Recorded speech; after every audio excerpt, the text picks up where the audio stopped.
Hello, ladies and gentlemen, and welcome to Friday Night Debate on Focus on Liberia. My name is Dennis Jai, and we are broadcasting from Atlanta, Georgia. In tonight's edition of Friday Night Debate, we're going to be looking at three topical issues, and we're going to be asking questions. Number one, was the Farmington Declaration 2023 necessary? If we have to do all that, is it going to address the issues that it's supposed to address? That's number one question we're going to be debating tonight. Number two, the vice president posted that her foundation got a donation from B Mountain.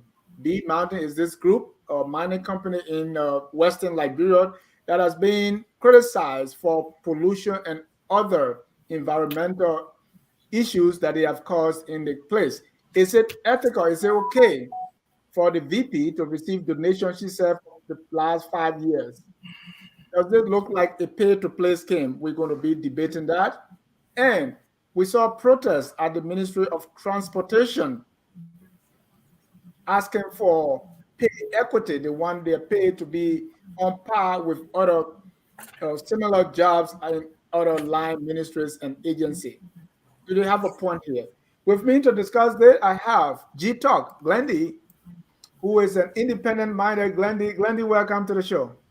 Thanks, Dennis. Hello, everybody. It's good to be here. Thank you. I also have another independent, Welley Mulbah. Welley, welcome to Friday Night Debate. Thank you, Dennis, and hello, everybody. It's always good to be here.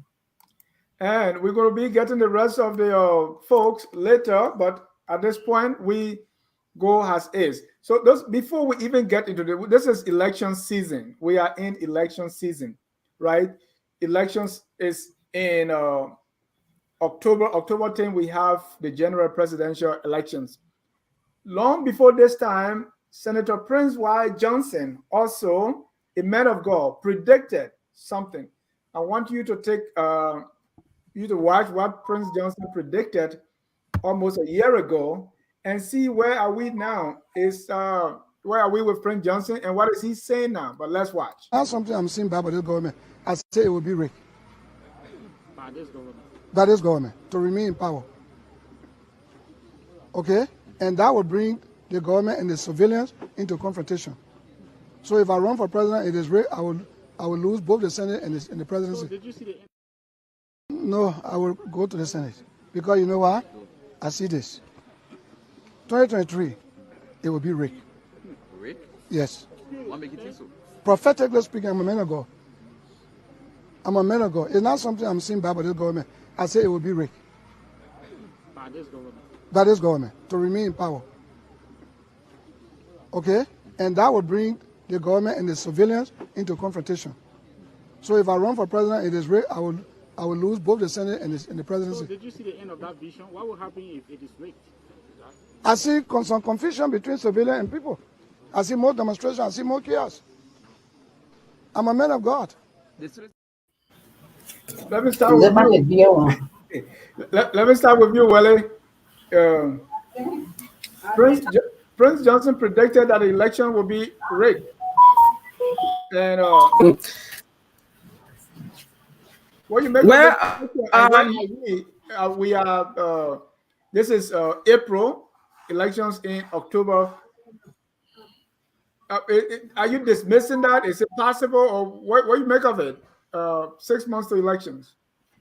Well, Prince Johnson, before becoming a man of God, he got military, training. And so if things are not going to go well, yes, he will know besides being a man of God.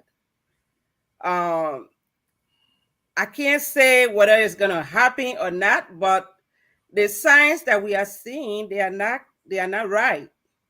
So you have elections getting closer, where the government is doing everything to win, either by campaigning or helping people to vote or register. And then you see a group of civilians protesting because their salaries are not in line with the other industries. So when people are disgruntled, it's possible that, they do things probably that people don't expect. So I'm not going to dismiss Prince Johnson. And like I said, Prince Johnson, you know, he has a lot of experience in military. No, but he's saying the election will be rigged by the ruling government, the ruling party. That's what I'm saying. Who would be in power and don't want to win?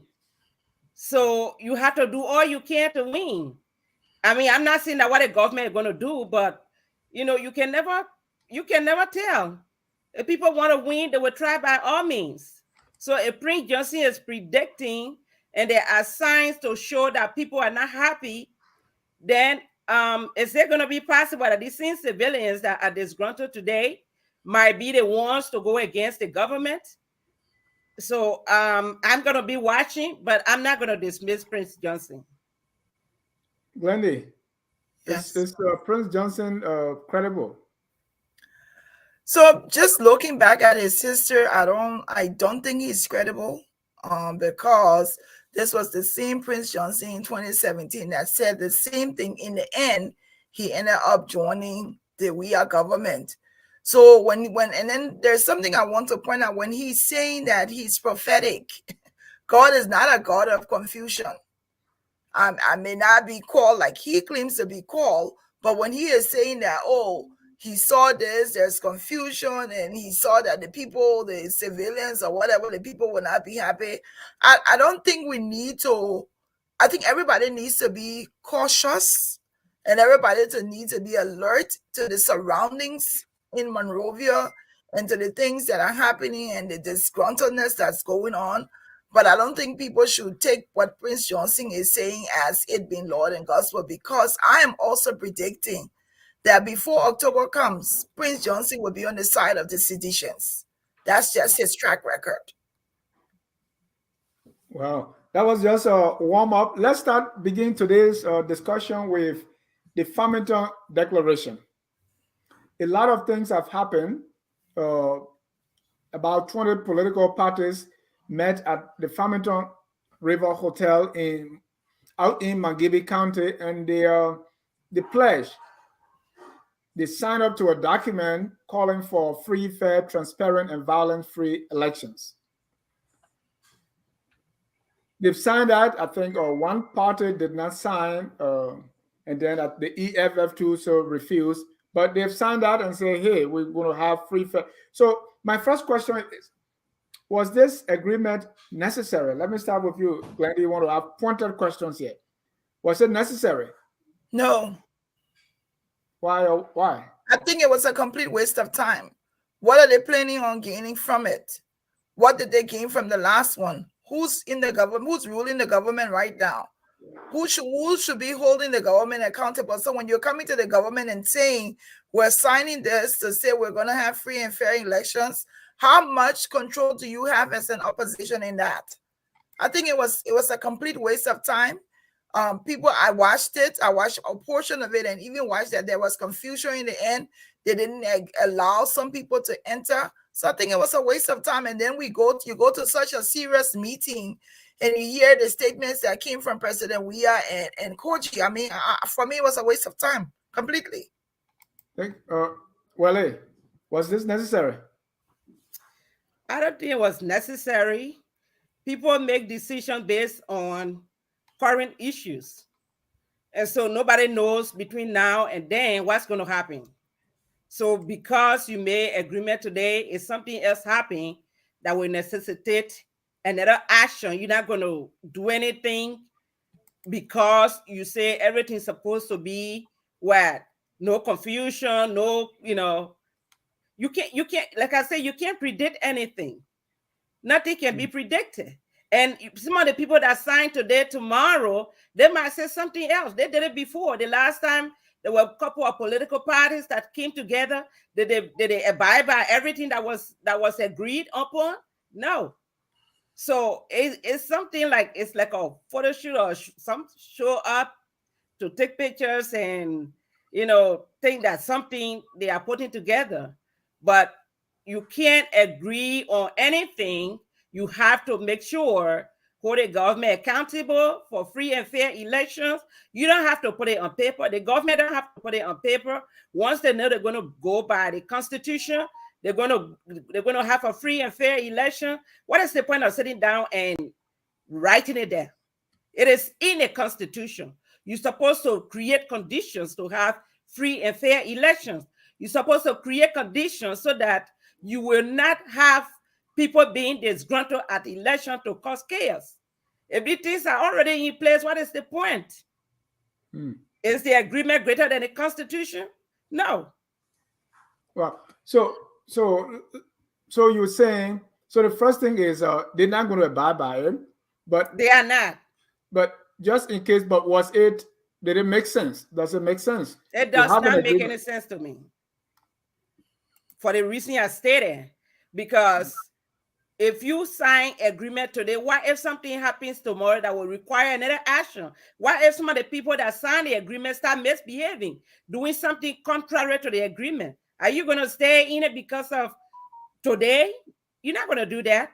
You're going to take another action that will, make you to make decisions that's supposed to be made for free and fair elections. But you can't depend on the agreement today and relax. Conditions have to be created.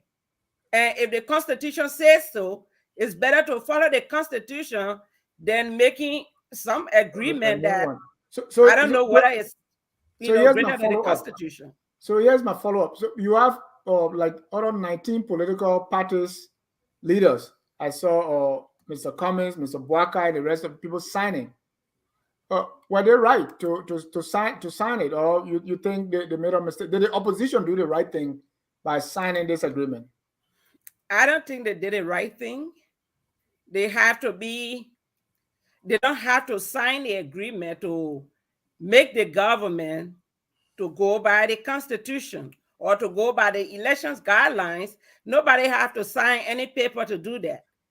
You have to follow exactly what is written concerning the elections that's coming up or any other election that has been held in Liberia. You have to have a standard. I've never heard that U.S. is going to have election and then therefore Biden and Trump and other people coming together to sign a document. Does that mean you don't trust yourself? You have to put it on paper to sign something to know that you have to have a free and fair elections? I don't think so. Glendy, let's look at the opposition that signed. Do you think they did the right thing, or why do you think they signed, or did they do the right thing by signing this document? So it's gonna be difficult to look at them, to look at everybody who signed from the opposition as a united opposition. So I think they signed it based on their individual interpretations, and they signed it based on individual parties. I don't understand why they went. So definitely, I'm not going to support the fact that they signed this document. I think they should have flipped it around and say the voter registration that we are currently doing, it's correct. Do we have any difficulties? What is the process right now? I think those things that they don't agree with now was what they should have discussed there instead of going to discuss an election that they themselves know. They themselves have questions of it being rigged. So why go and sit down and sign an agreement to say, oh, we're going to abide by when you know you're not going to abide by? And so they sign as individual political parties and not as a united opposition. So you could ask UP why they signed it, and they could have a different reason. And what do you make of it? You think, let's take UP and ANC, for instance. Do you think signing it was the right thing to do? So Dennis, if I am saying that the meeting was a waste of time, I'm not going to say if you shouldn't have gone there, then you shouldn't have signed anything. But if you went there and you signed it, I think it was just a matter of formality that they went there, they show up, so they had to show that the reason why we came here, we're going to sign this. Do you think for once that whatever they signed there is going to even be binded, or CDC is going to agree to it? Or even UP is going to agree to what they said? What happens? What if there are no free and fair elections? Who's responsible to ensure that there's free and fair elections? Who holds the burden? Is it not the government? So why is the government calling political parties that are not in control to say, come, let's sign this document, when they don't, the political parties don't have any, they don't have the army, they don't have the police? Yeah, but But political they don't have parties. militants, so why are they saying, come on, let's sign this document that we're going to abide by? So when you don't abide by, then what does the government do? Right. Okay, but political parties do have a stake, right? Political parties can cause riot and other things. But let me welcome Mr. Mulbah Kesselly. He is Secretary General of the ANC. Mr. Kesselly, welcome. And we also have Mr. Elvis Morris. He's not on camera for Elvis. Welcome to Friday Night Debate. Me? Thank you, Mr. Ja. It's nice to be on the show. Thank you. Evans, first question, we really love you to be on video, but if you have other issues, that's fine. My first question to you, Evans, was the Farmington Declaration 2023 necessary? And do you think it's going to accomplish what it's set up to achieve? I kind of want to echo what Ms. Glendy said earlier. You know, I think it was just a formality. The reality is that if somebody, let's say for me, for example, I'm a CDC sympathizer. You know, I have no official position within the CDC. I just support the president and his government. But if the election goes against us, and my own self take upon myself to engage in electoral violence, should the CDC be held accountable because I'm somebody who sympathizes with them? Of course not. So if we as a country want to take it seriously, we have. That's why I recommended on the show yesterday that we should pass legislation to, you know, to try to curtail any form of electoral violence. Because if it's just, you know, CDC partisan or CDC sympathizer or even opposition who's committing these violence, it'll be hard for you to hold these, you know, political leaders accountable for the actions of individuals. So I think that's why it was a formality. If they can put it into law or act where anybody who is found guilty of engaging in electoral violence, they could be given at least up to a year in jail, and then publicize it and make it into something that is so egregious for people to try to stay away from it, you know, to divert people from taking that action of engaging in violence. That's why I think it's like a agreement that has no teeth. Because if you're signing something without any punitive measures, how, you know, if somebody breaks the law, like Ms. Glendy was saying, if somebody goes against it, how are you going to punish them? What's the repercussion for going against it? Are you going to, you know, deduct points from there like you do in football or some other, you know, sporting arena? There's no punitive measure, so it's pointless in a way. So I'll leave it there. But I don't think it was a good deal. I don't think so. Dennis, can I come in quickly? Yeah, before Mulbah. Before Mulbah. So I think people should be more focused on having a free and fair election as opposed to being focused on elections violence. Because with free and fair election, you cannot have a violence. There's no way an election can be free and fair and you still have people committing violence. Right, it can be violent because it's, even though it's free and fair, but if it is winning you want to create chaos so that, you know, they will call echo mark and then we have interim government and all that. So it's still possible, but the agreement is calling not just non-violent, but also free, fair, and transparent. Mulbah Kesselly. Yes. What was Mr. Cummings doing at this place? What was it? What was he doing there? Why did he sign? Mr. Cummings, by attending the Farmington Declaration, did not only dramatize and demonstrate to Liberians that he meant business, but he also showed that he's committed to ensuring our country remains peaceful and we remain on the right track to wean ourselves off the decadence we have experienced for a long time. The Farmington Declaration was absolutely necessary and important. That is not, by the way, the first time that political parties have met at Farmington and signed a declaration. If you can recall, we did the same thing in 2017. So this is not the first time. But there are a few things that are very alarming from the comments made by other panelists. In the first place, you cannot bash at opposition political leaders or parties for signing a Farmington Declaration. Or you cannot again attack them for being divided because they all signed individually. When did we come to the conclusion that all political parties in the opposition community should be one political party? I mean, that is a dangerous road we are taking. What are you reacting to? I'm reacting to most of the things people said. That is a dangerous road we want to take.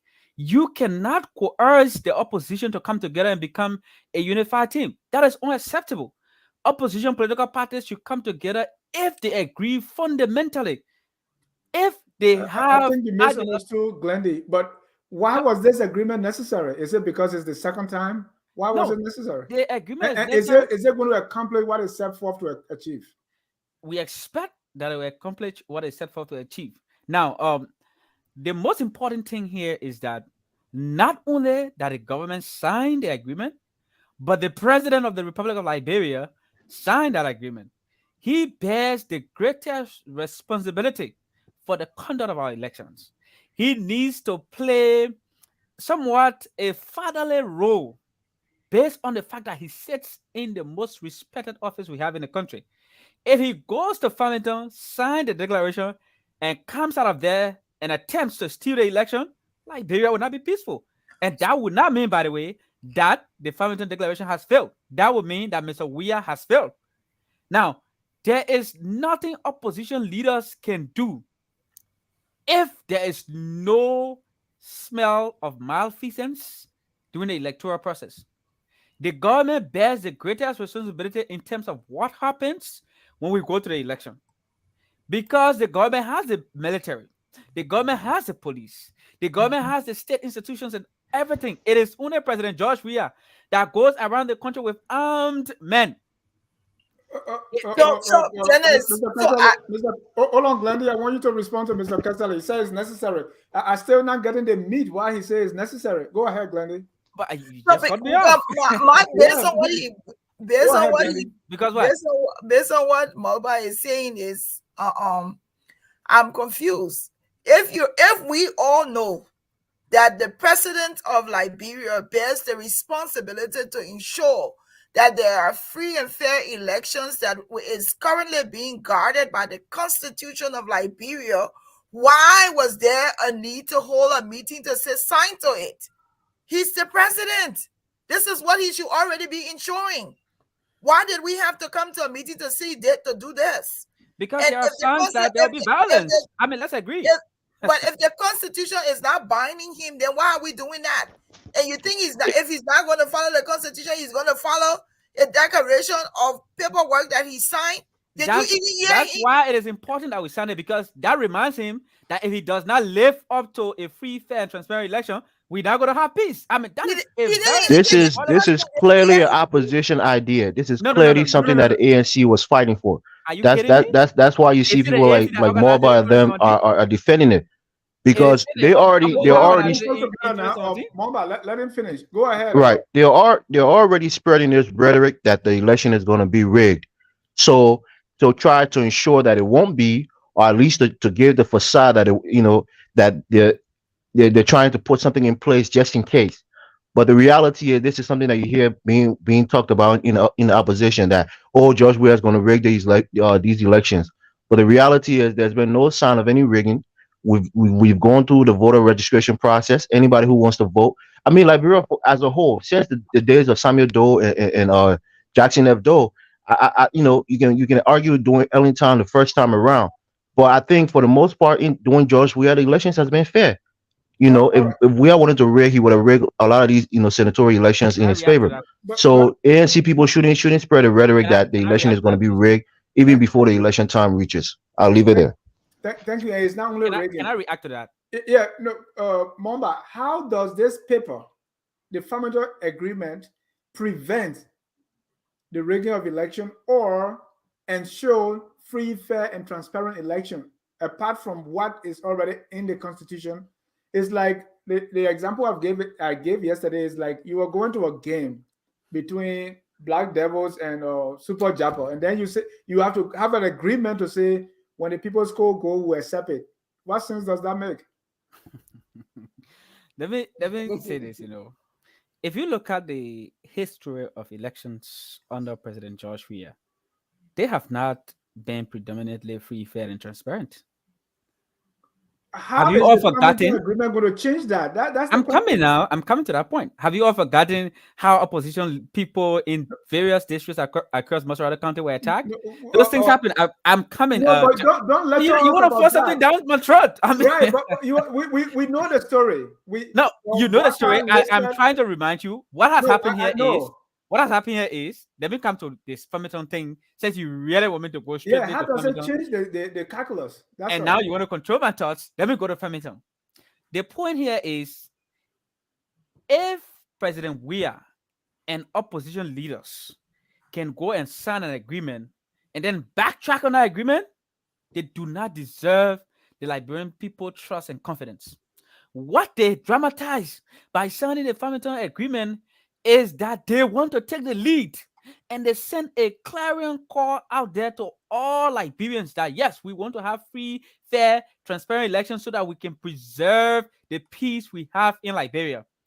If Josh Weah, for example, the president, backtracks on that and he does something on the contrary, that shows first that he's not a leader, that he's misled the country and the people, and that we should not consider him anymore. But besides that, he would take the bulk of the blame of what will happen. Opposition political parties have demonstrated to the government that yes, you may be sitting at a stronger position, you have everything you need, but we are committed to preserving the peace. It is now on you. The onus is on you to ensure that we have free, fair, and transparent elections. That way, we have no violence. No. Can I ask Mulbah a question? Hold on, Evans. Welley will come in before you now. No one should ever overlook the strength of the opposition. We may not have guns, we may not have the police, but if you steal our election, you definitely know we don't have peace, because we will protect our votes by standing up and fighting. Without guns, our hands will be empty. We have a lot of legal means we can use to ensure we protect our vote and our win. Josh Weah and the CDC will not steal our election. Thank God they signed the Farmington agreement, and they are committed, like we are, to ensuring that we have a free, fair, and transparent election for the sake of our country and for the peace of our country.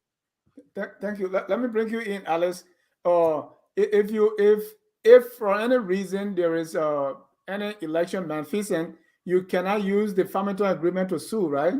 So help me understand, how does the Farmington agreement change anything? Well, that has been my question. The Farmington agreement does not change anything. I don't even see the purpose for that, because it is not higher than the constitution of the land. You cannot use it to take anybody to court. There are no provisions that you're going to cite in any court. So if you have the constitution, what is the purpose of signing a little document that does not supersede the constitution of the Republic of Liberia? That's why I said I don't understand the purpose of the agreement. It has no binding on the constitution, and it does not prevent anything. Because what do you think is the motivation? Violence come about when people are not satisfied on something that goes wrong. So all you need to do is make sure that nothing goes wrong and there will be no violence. What do you think is the motivation of the opposition leaders, especially Mr. Comey? I mean, the way he started signing this thing as if he was signing some. First time signing the motivation. That's not his first time. Ellis Cummings, that is not the first time. Other opposition to sign this thing. That what is do you not think the they're first going to time. get out of it? Alice, let me start with you. I continue to say there's no purpose for the agreement. The government has a responsibility to protect the citizens, to provide peace and security in the land. The Constitution already says that. The election guidelines already says that. There's no need for another document to be signed before the government knows that it has responsibility to its citizens. And so it's like, everything is redundant. All right. The Constitution already there. Signing other document a waste of time, because those documents are going to do anything. They are not. And you can't say because you signed documents, so is somebody going to rig election, they're not going to rig the election. If somebody want to instill violence, they're not going to do it because of that piece of paper. No, that's not going to happen. So we have to trust the president that he has a responsibility to protect the citizens and to make sure that he maintains the peace which the librarian will be happy to meeting, and he has a responsibility to conduct a free and fair elections. So you don't need to tell him to do that by signing document. He's not answerable to that document. He's answerable to the Constitution. He's not. What do you mean he is? He's not. The president of Liberia signed a document. Look. And you It's my time, Mr. Ja. Let me get my 2 cents in. Yeah, Mama, hold on. Let Evans come in. Right. And let's not forget, the question I really wanted to ask Mulbah was, does this president have, a track record of rigging or even post-electoral violence from the CDC? Does this president has it? No. The answer is no. Yes. The answer is no. No, the answer is yes. The answer is no. Which election did the president rig? Which election was after the result was read? CDC went and started attacking people. The election that won. That would be another conversation. Right. So let me continue to make my point, please. Let me continue to make my point. The second part, let us not forget, Alex Cummings has been involved in electoral violence in Nimba. When he betrayed Ty Wombo in Nimba and went with Edith Gonglo, where there was election violence in Nimba. Wasn't there? There was election violence in Nimba. I think we can all agree to that. We can all agree to that. So your party, the ANC, was engaged in electoral violence. You must say that on this platform. No.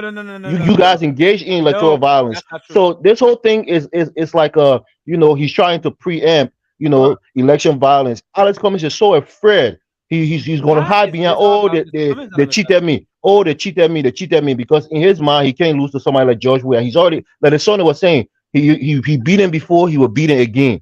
So this election that's coming will see a colloquial our own eyes. Alex Cummings will lose again. Baka didn't sign the agreement? Thank you.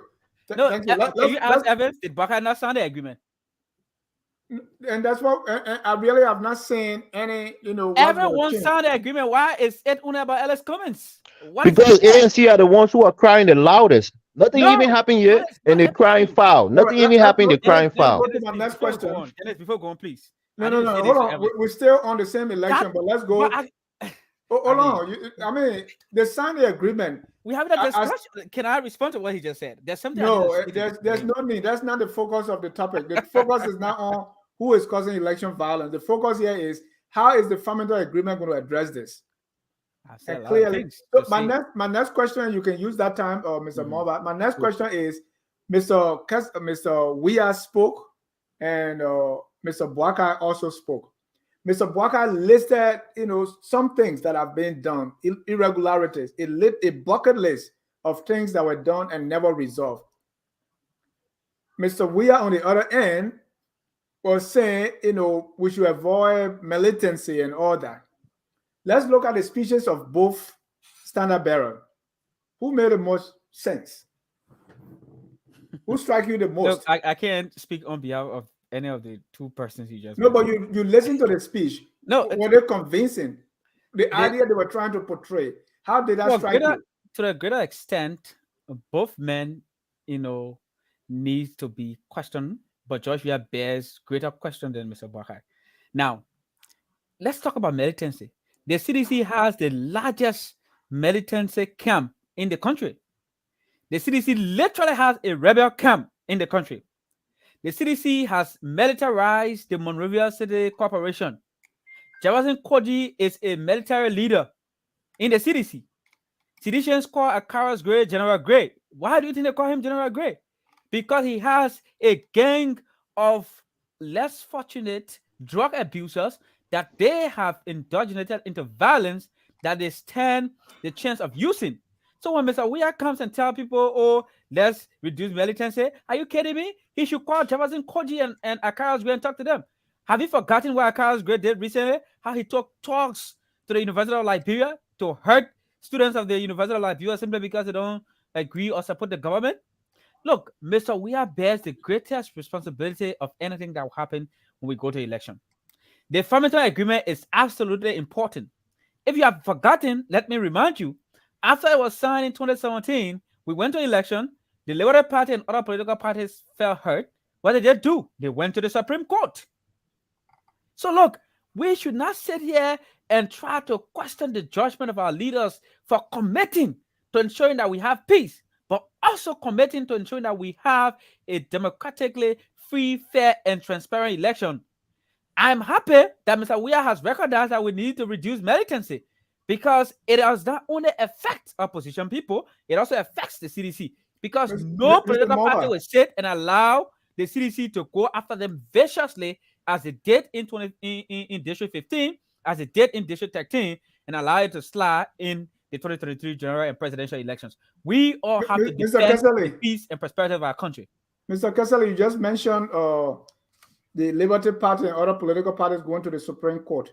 Was their decision based on the Farmington Agreement or the Constitution? So was their decision also against the Farmington Agreement? Was it because of the Farmington Agreement? That's why they went to the Supreme Court. It was because what they signed at the Farmington was betrayed, and they went to the Supreme Court. So by us signing the agreement, that does not mean in any way that, oh, okay, it is waste of time. That was not waste of time. Our leaders are fundamentally showing to the country that we need peace. We need peaceful elections. I know you want to go to somewhere else, Mr. Job, but can I respond to this guy? No, I'm not this guy. Mr. Kesselly.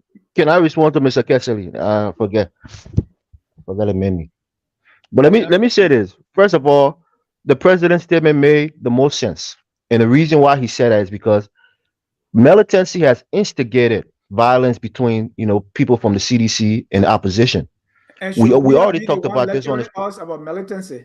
That's the question. Look, Mr. Ja, when you look at the history of these clashes that happen between CDC people and oppositions, who instigated them? No, when you look at the soup people on LU, CDC. They're the one who are instigating it. You saw during Emma Sawyer's funeral, they were the one that was trying to boo and stop Jefferson Koji from talking. They instigated it. So let us not forget the lights.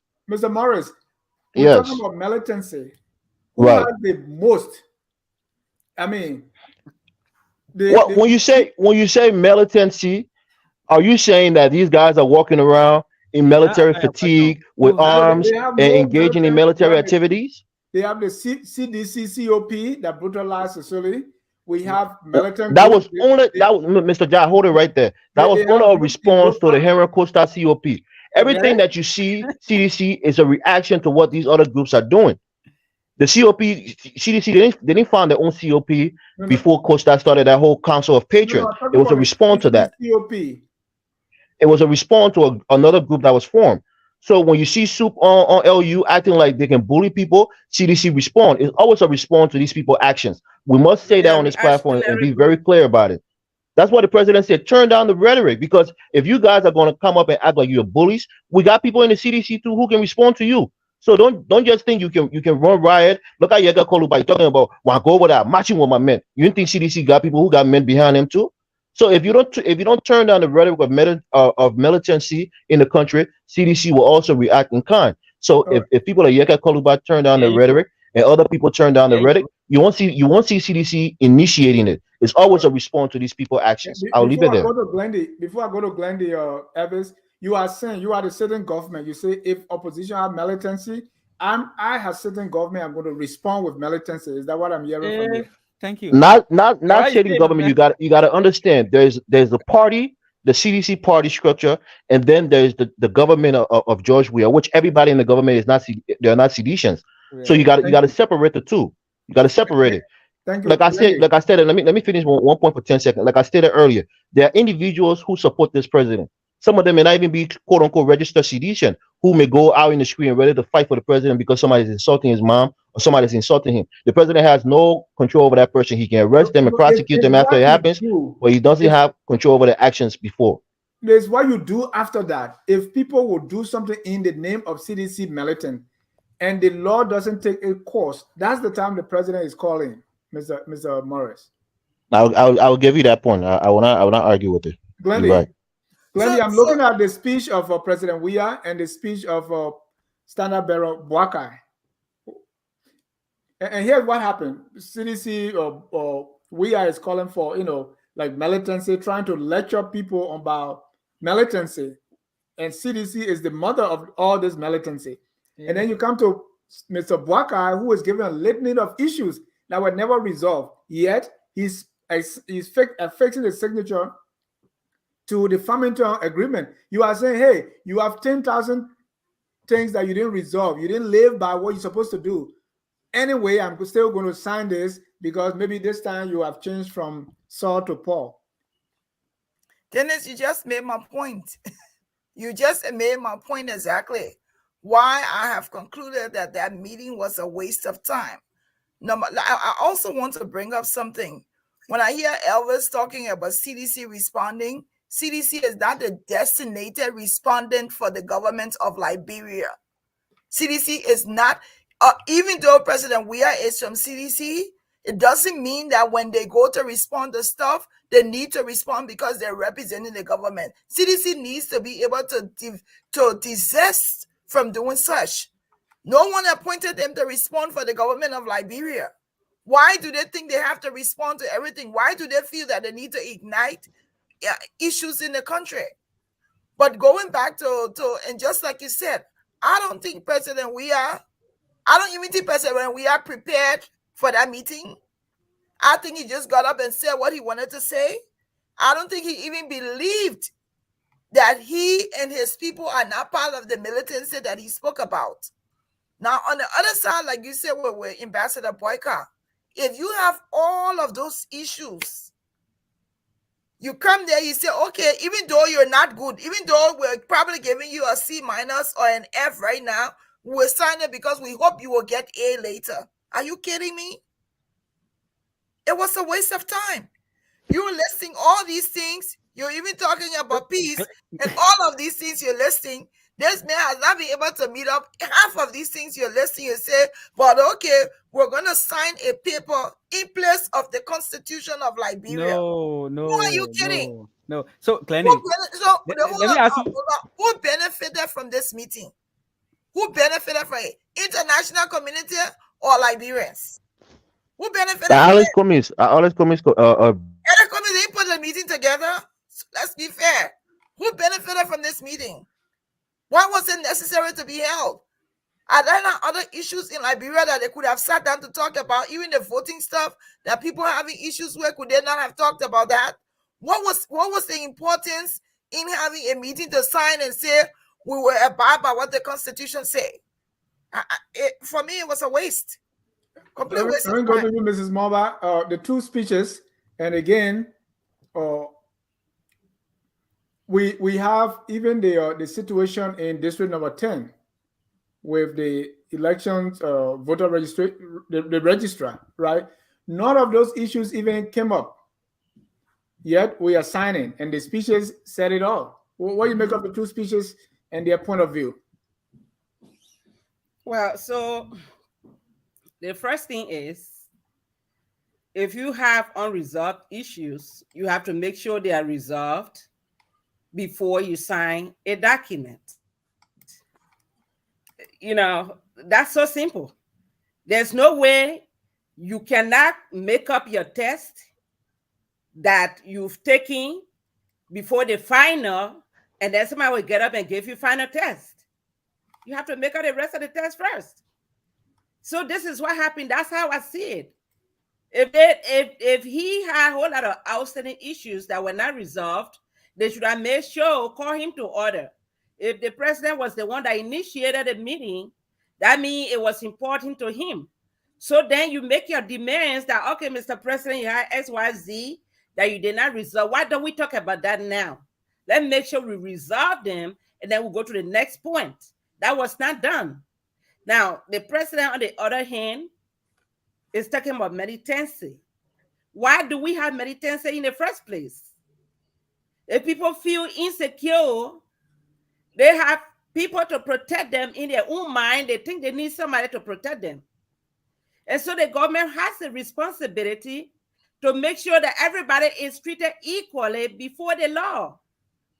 That means the police should not be looked at as a group of people that support the government and not everybody in the country, because that should be their work. Protect life and property. It doesn't mean if you're not sedition, then they can't protect you. But other people are always crying that they are becoming partisan police.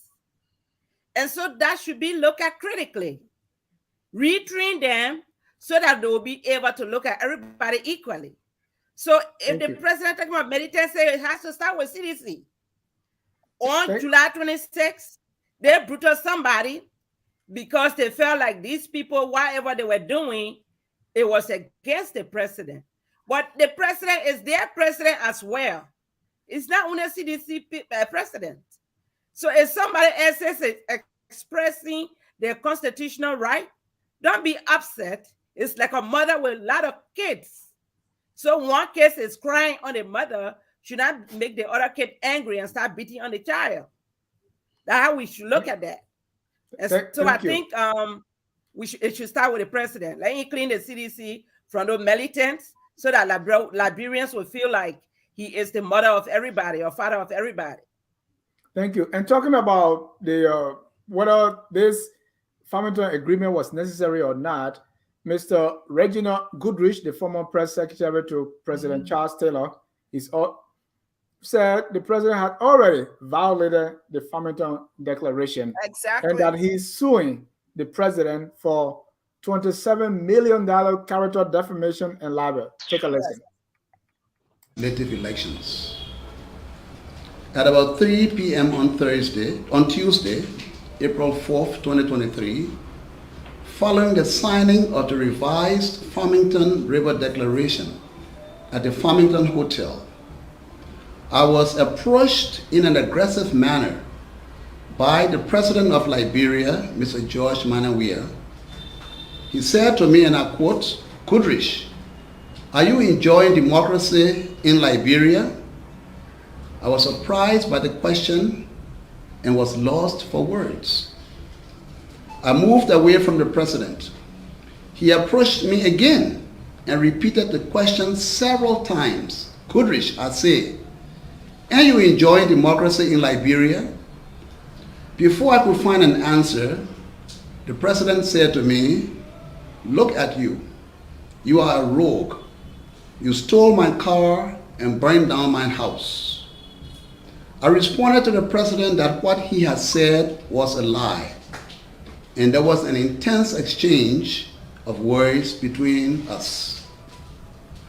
The president made these false allegations in an angry tone, surrounded by his bodyguards, in the presence of his wife, Mrs. Clawia, Honorable Lucini F. Kamara, political leader of the All Liberia Coalition Party, ALCOP, and Reverend David Camus, the political leader of the Democratic People's Party of Liberia, DDPL, and others who I cannot easily identify.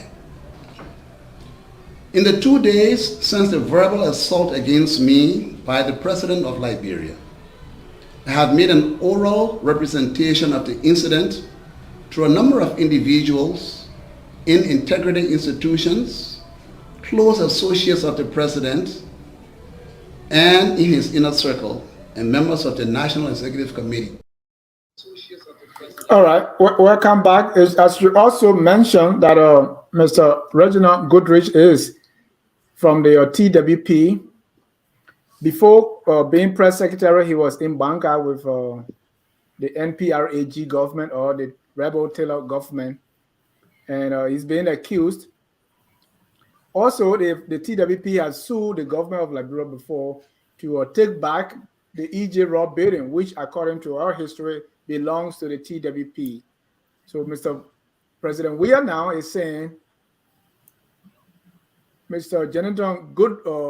Reginald Goodrich was part of the NPFL forces that looted his house and burned down and all that. Evans, let me start with you here. Mr. Does the president have a point here? Of course, the president has a point. But let me just say something quickly before I get to that point. I just want to make I wanted to draw some parallels on the last topic. In this country, when you saw the Proud Boys during Trump time, when they were terrorizing this country, what happened? What came out of it? You had the anti-fascists, what do you call Antifa, to counteract against that. So when we talk about militancy, it's in every country. So we saw it right in America when the kid Heather Heyer in Carolina and those racists, and they did it. Democrats, people who sympathize with the Democratic, formed their own militant group to protect Democrats, in this country. So it's not unusual. But let me get to this whole. No. Before you go there, did the law It's take its course? The Say law that took again. its course. That's the difference. Did the Thank law you. take its course? Yeah, in yeah. The this law, case? the law Nobody took its appointed course, him to but at the respond. same time, nobody was being bullied around by these so-called Proud Boys who are far right. You know. So No, look, What are you talking Evans, about? let's get the, this straight, right? When this look, thing Mr. Ja. happens in the United States, the law will come in. In Thank you. Liberia, those guys that brutalized Kesselly, they are still free. They are still They're free free, people. walking The guys that harass Luscious Howard, they're still free. They're in jail. They got any I'm punitive saying, measures from there. will you It hold goes me both accountable or ways. the It goes government? both ways, Mr. Ja. No. Nobody get punished under the government. But that's the point, right? We're saying, does the government take control of the situation, or you allow these gangs, this militant group to run amok? That's the On question. both sides. Let's say that on Forget the both side. sides, Is the both in government that's opposition and supposed in the to make government. sure that all citizens are protected? Is the Right. government doing that? The government is not doing a well enough job at that, but it's been a history of our country for a long time. Okay, don't It's go been a there. history. But let me get to this Reginald We're talking about Goodrich thing. who in charge. Yeah, let's go to the Goodrich thing.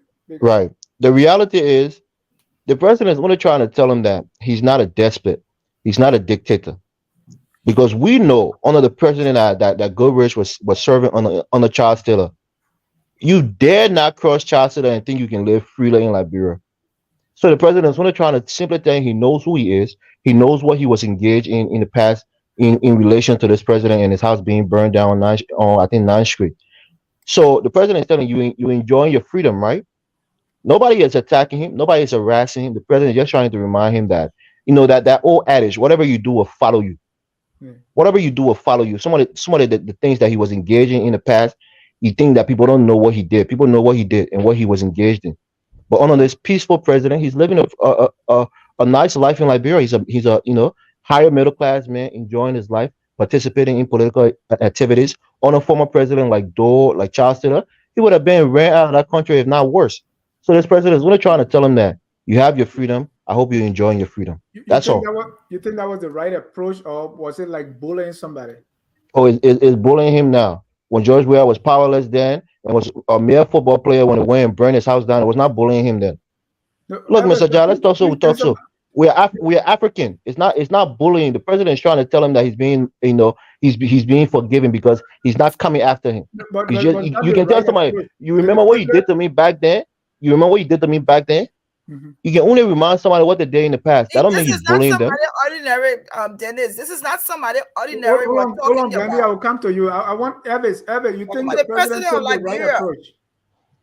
It may not be quote unquote presidential, behavior, but he did nothing wrong under the law, or even me and you as in a social event talking to each other. I don't see anything wrong with it, but presidential, it may not be as presidential as some of us will wish it was, but he's only reminding this guy that he was a bad person and he committed bad acts against this president, and the president hasn't retaliated and has no intention of retaliating against him.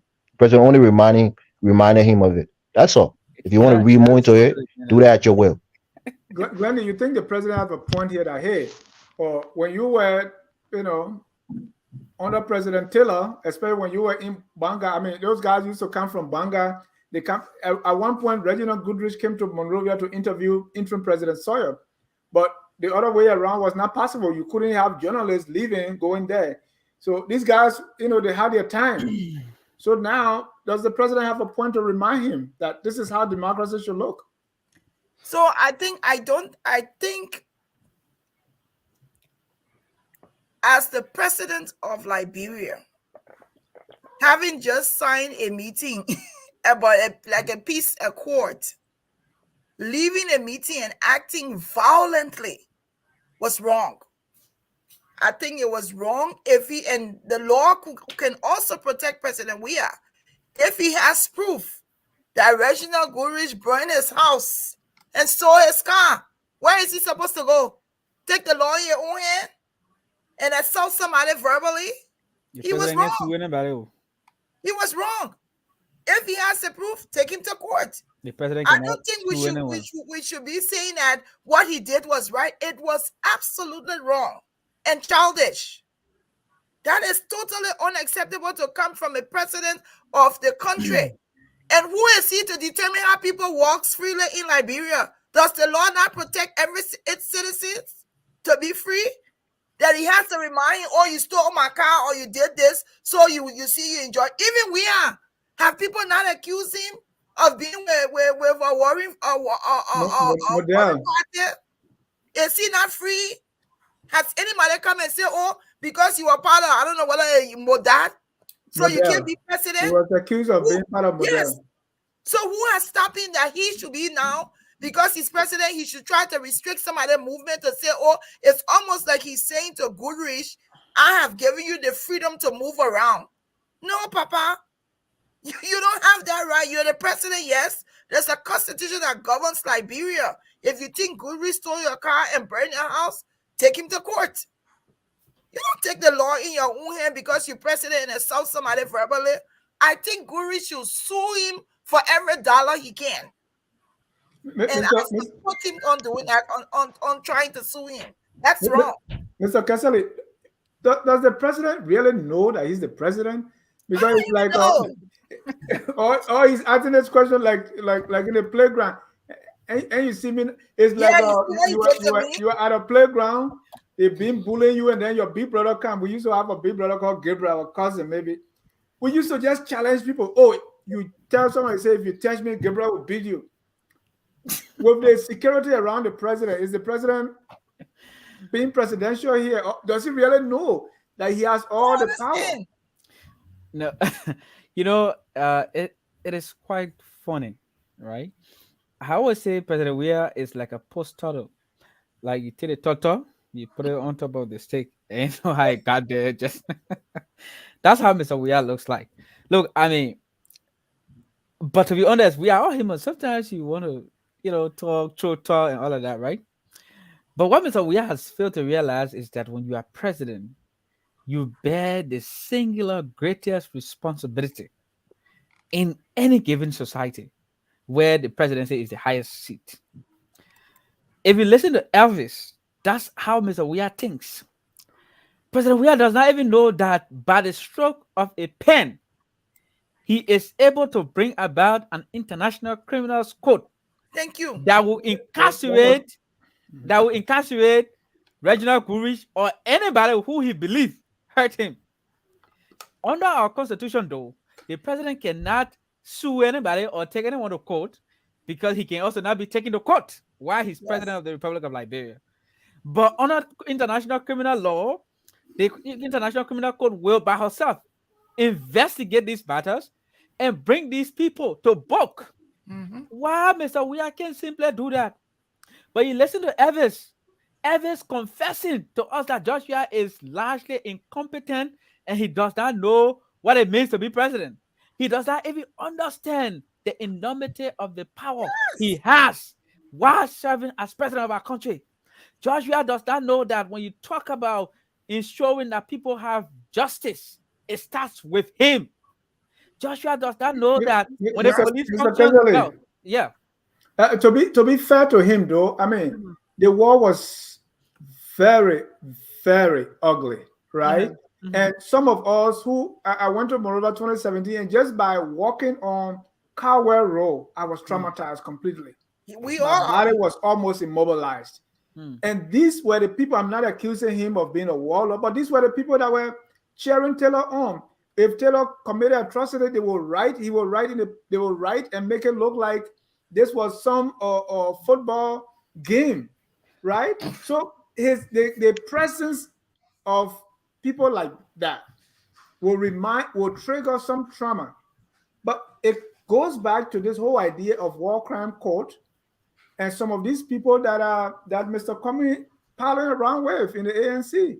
Oh, Mr. Jai, you made my point. You made my point right there. Let me respond. I know you go punch, you cancel, come back. That's the job I do, man. I look at all sides of the issue. Let me tell you this, Mr. Jai. I walked from Sai in Lofa County to Banga, Pong County. Thank you. I did. So I have my own share of struggle. I ate food while I was boiling. No. Are you kidding me? I ate food while I was boiling on the fire. So I too have my own experience as a child. I saw dead bodies laid out in the street. Who is supposed to make sure I have justice, that I don't see the perpetrators of those heinous crimes and atrocities in our country? It is Mr. George Weah. That's why he's president. When he was in the opposition community, his current political chairman, party chairman, Mulbah, was the lead campaigner for war crimes code in Liberia. He went to an extent of lying that he met President Barack Obama in Ghana, simply because he wanted war crimes code in Liberia. What has happened today? Why can't Mr. Weah ensure that we have a war crimes code to take away these people who cause problems in our society? Thank you. To make sure that we, the victims, do not have to live with perpetrators in our communities and be reminded of the terrible things we saw during the civil crisis. It's simply because Joe Weah, like Bele man, he don't know what he's doing to be president. He just sitting down there. He don't know his job. But it's not a one-man thing, though. No, it starts with him. The Right. bulk starts But with does that give Mr. Cummings the right to embrace people who associated with war, and some of them being even charged with economic crimes? So Dennis, you're being unfair. Why is it when they're coming? Does boycott not have somebody in a scam? Let's be fair. Dennis, It can just be Cummings. Everybody have somebody who were in the war before. the guy who was alleged of killing Musu, the late Musu, is he a former rebel? He incapable? Where is he working? MCC. The people, the guy who threatened that they will establish the crew defense force to protect George Weah and their crew brother. Who is he? Is he not supporting the government? All the rebel leaders that are behind George Weah, you don't see them. In fact, including security details of George Weah are former rebels. So look, why are you trying to take the whole thing and put it on Mr. Cummings? It looks like in Liberia, you can't keep doing the same thing over and over and expecting different results. Anything happen in Liberia, you people use Alexander Cummings as the barometer of measurement when it comes to morality and uprightness. So to some extent, while I may feel you are targeting Mr. Cummings in a very biased way, I'm also grateful that he has raised the bar to leadership to an extent where people use his actions and his words to measure what leadership should be like in our country. That is a very special spot Mr. Cummings holds. Now, when we talk about anti-corruption, everybody look at Alexander Cummings. They don't look at George. Right. So get to the point now. So the moral voice of our country. He cannot be passing judgment. You want Alexander Cummings to take people and arrest them and go put them in jail? He cannot. George Weah has the mantle of authority in his hands to weed out all of the people who are alleged to be perpetrators of war crimes and economic crimes in Liberia. Let the man use his power. He's sitting down there to be bluffing or playing football every day. Use your power. Make sure you do the right things by and for the Liberian people. Thank you. Mrs. Mulbah, let's talk about Regina Goodrich. And does the president have a point here to say, hey, my man, you see how freedom looks? We didn't have freedom under President Taylor. Well, Dennis, thank you very much. The war that happened in Liberia was one of the victims in so many ways. And so even April 6th was another worst war in Liberia.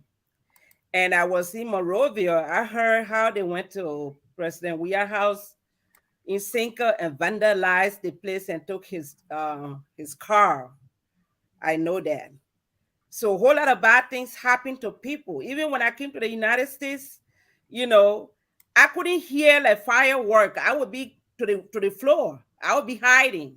And they would be like, no, this is firework. It's not shooting. So that's how much I was traumatized. And so I think at that moment, for a minute, President Weah was not thinking that he was president at that particular moment when he saw Reginald Goodrich. Because Goodrich, that name was very, very, I don't want to say famous, it was notorious. Everybody heard that name, as a very, very close buddy of Charles Taylor.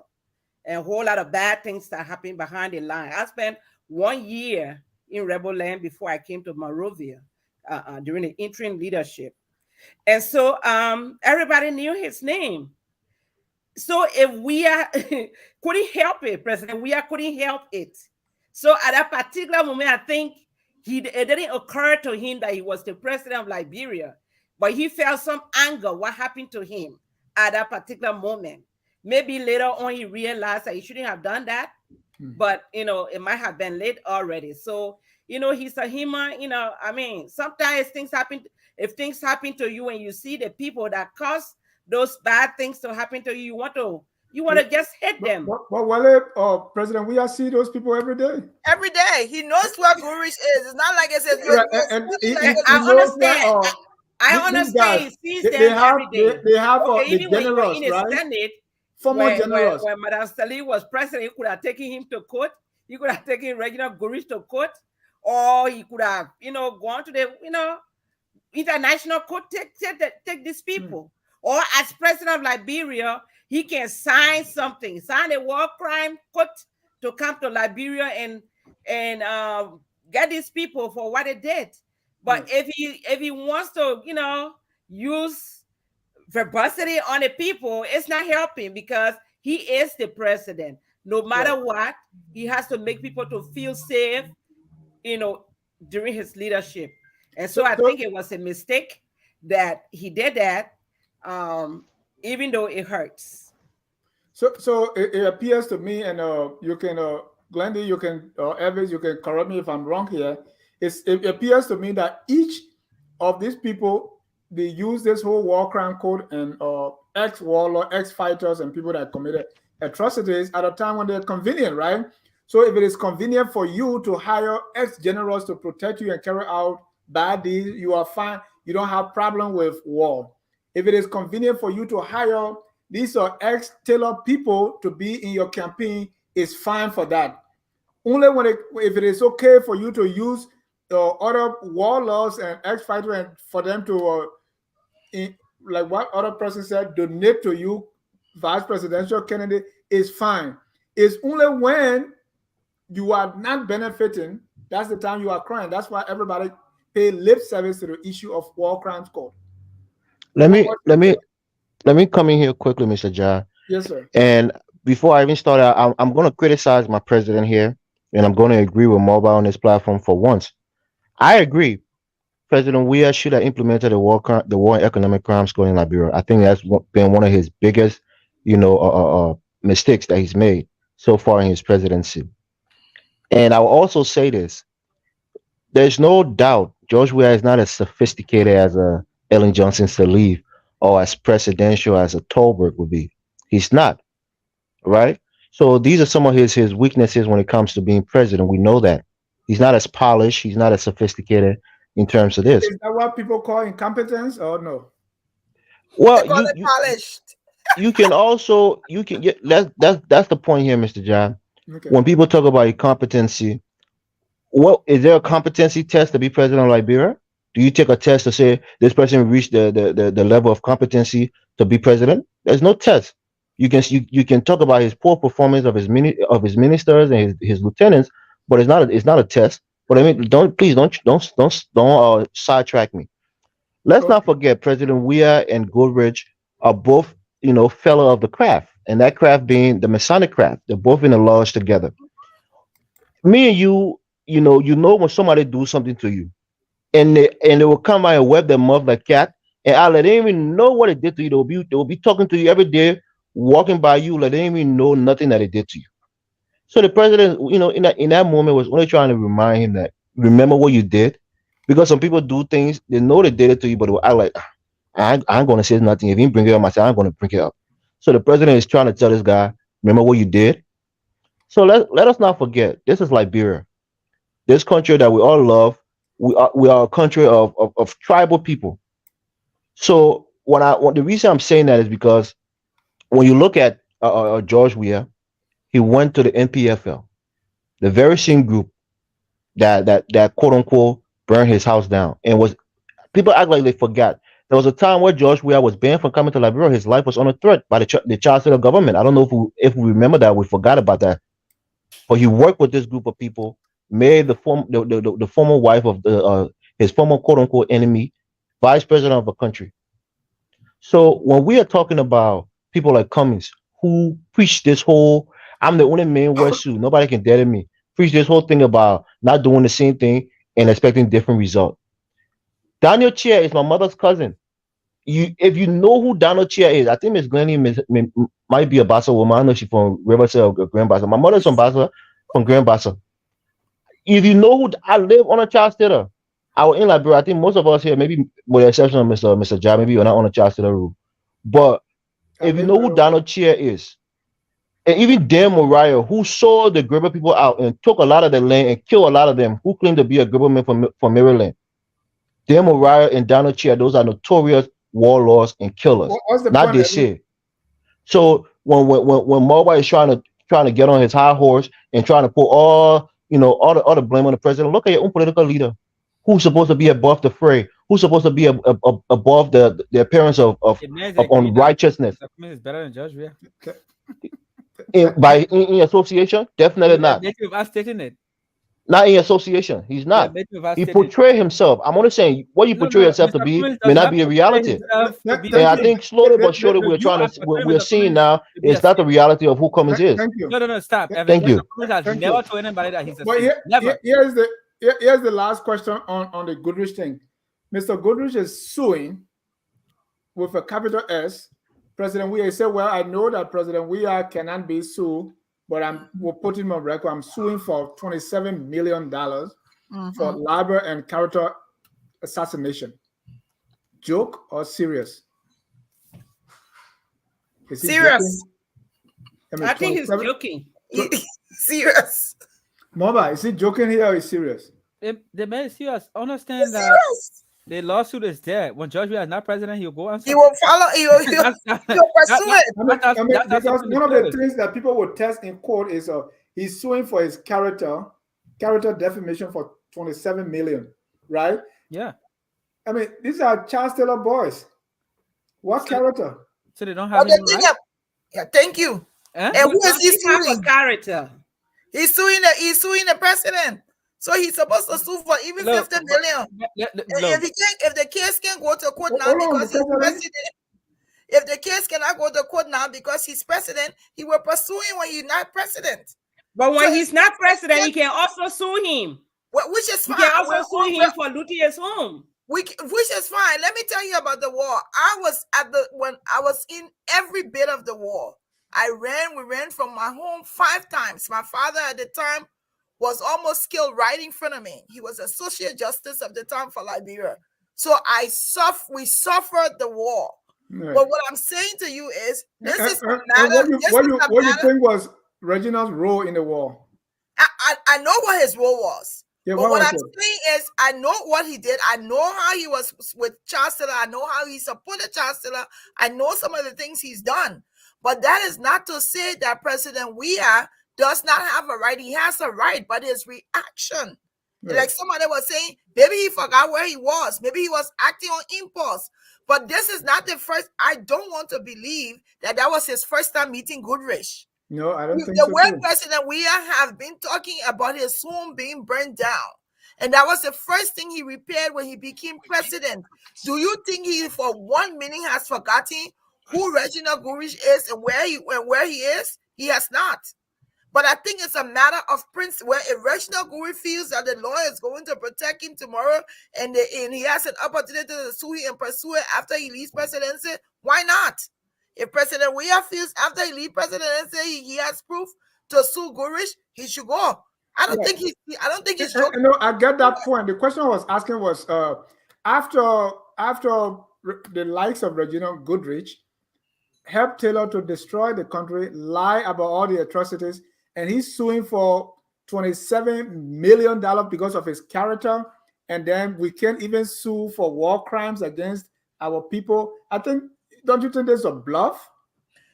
I don't think so, Dennis, because why have people not taken him to court about his character? Where is it that it is no character? Well, you can say that, but where is the proof for that? All right. Who has taken him to court? Okay, let me bring in Alice on that. On this whole $27 million libel of Reginald Goodrich.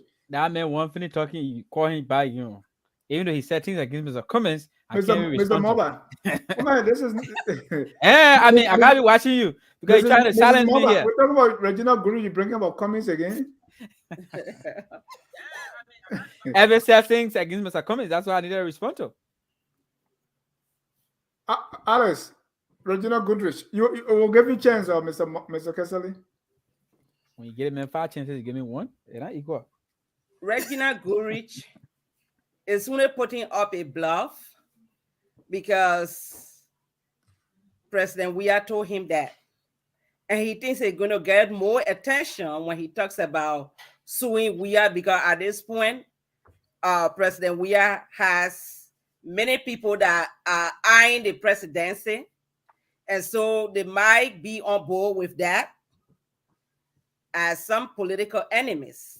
But the fact is, Reginald Goodrich has no character for which he can take President Weah to court. Really? He committed a whole lot of, he committed worse things, following Charles Taylor, all that they did in Banga. How many special forces were killed? He knew all of that. A lot of people lost their lives. Coming to Monrovia when they all combined with the other rebel leader that passed and attacked Monrovia, April 6th. You know how many dead bodies from Broad Street all the way going to Cinco that were lying over there? And he wanted to talk about, if the president said he went to his house and looted the house, he has some proof. That's why he said it. So, but as I said from the beginning, when people are emotional about something, sometimes they forget, where they are at that particular moment. So the president came out to say what he said, but it doesn't mean that he's wrong. So carrying the president to court is just a bluff to me, because if they go to the court, the president going to also show evidence for why he said that. And then will be digging, there will be witnesses. But the worst thing is President Weah is not doing anything to make sure that the war crime could come, because if these people are locked up, they're not going to be arguing with anybody. Thank you. Mr. Kesselly. Okay, thank you for Reginald giving me a Goodrich, chance to speak. bluff or serious? This is serious. Look, on a very serious note, we are talking about statements coming from the highest office in the country.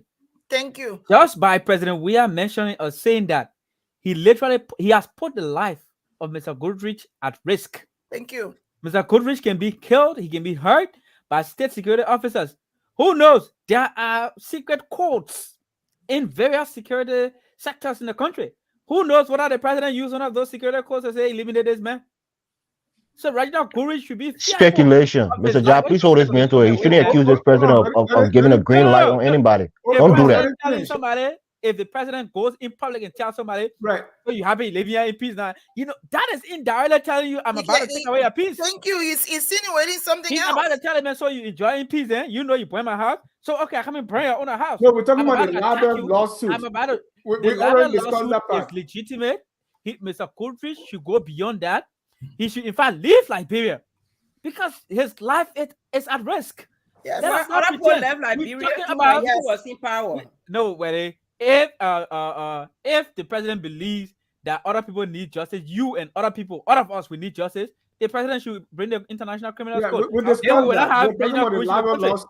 point I'm making here is Mr. Goodrich is absolutely right to take the president to court, and he should in fact leave Liberia, come ready the U.S. government, go to the CIA if he can, to make sure that someone that the ANC people modus operandi, that all they know how to do to beg America for help.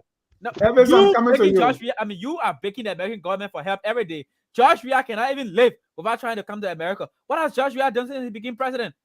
Every day he's behind the Americans. In fact, he's now behind a country like UAE, people in the Arab place, people in desert land. George Weah going back there every day. George Weah is a shameless president. He's doing nothing to change our country. No investors coming to the country. And you want to talk about people running to America? Are you kidding me? What has George Weah brought to Liberia to tell you that he is an independent thinking president and that he will change the country for the better of every citizen?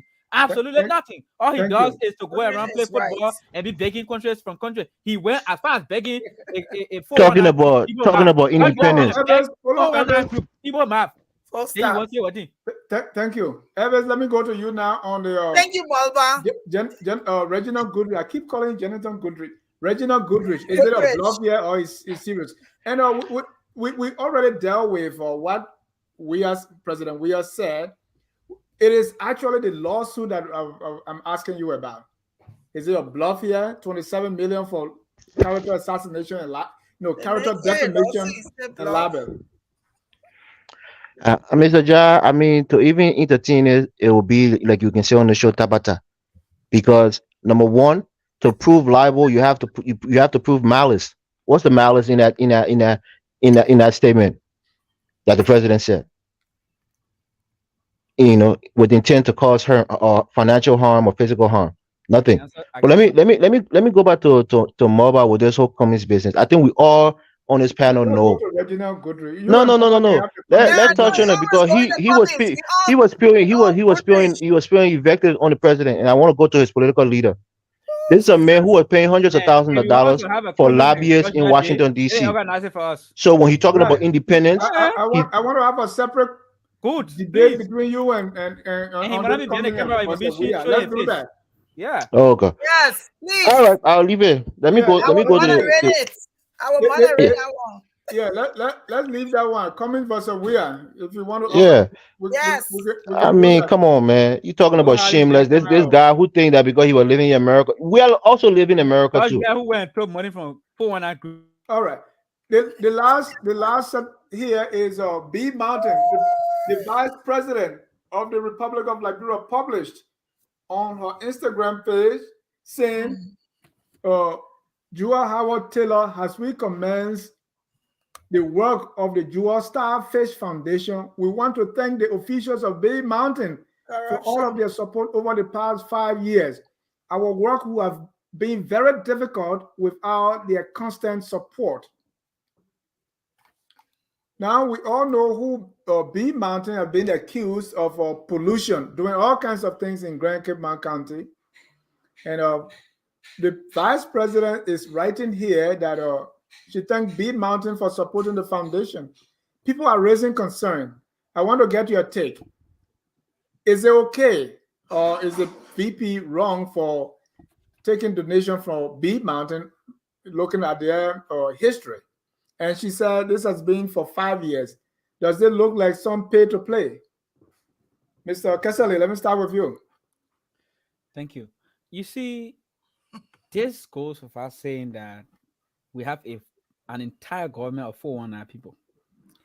You see why our people will die from pollution and nothing will happen? You see why our people lost their life? Some of them lost their livelihood.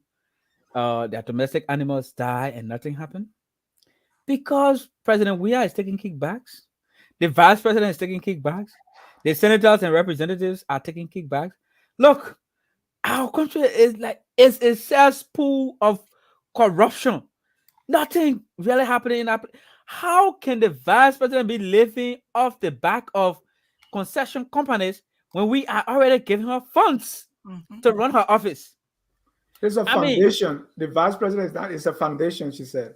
No, what are the foundation or whatever? That's the same thing Mr. Barker did when he was vice president. Say he supported his foundation. Why did people get support that foundation when in the Cummings takes the donation to his foundation.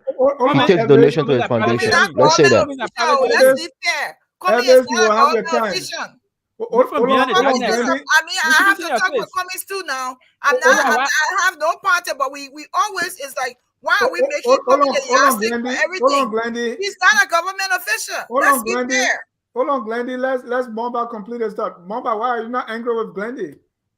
No, Glendy has to express herself. That's my bestie, so I just let her go.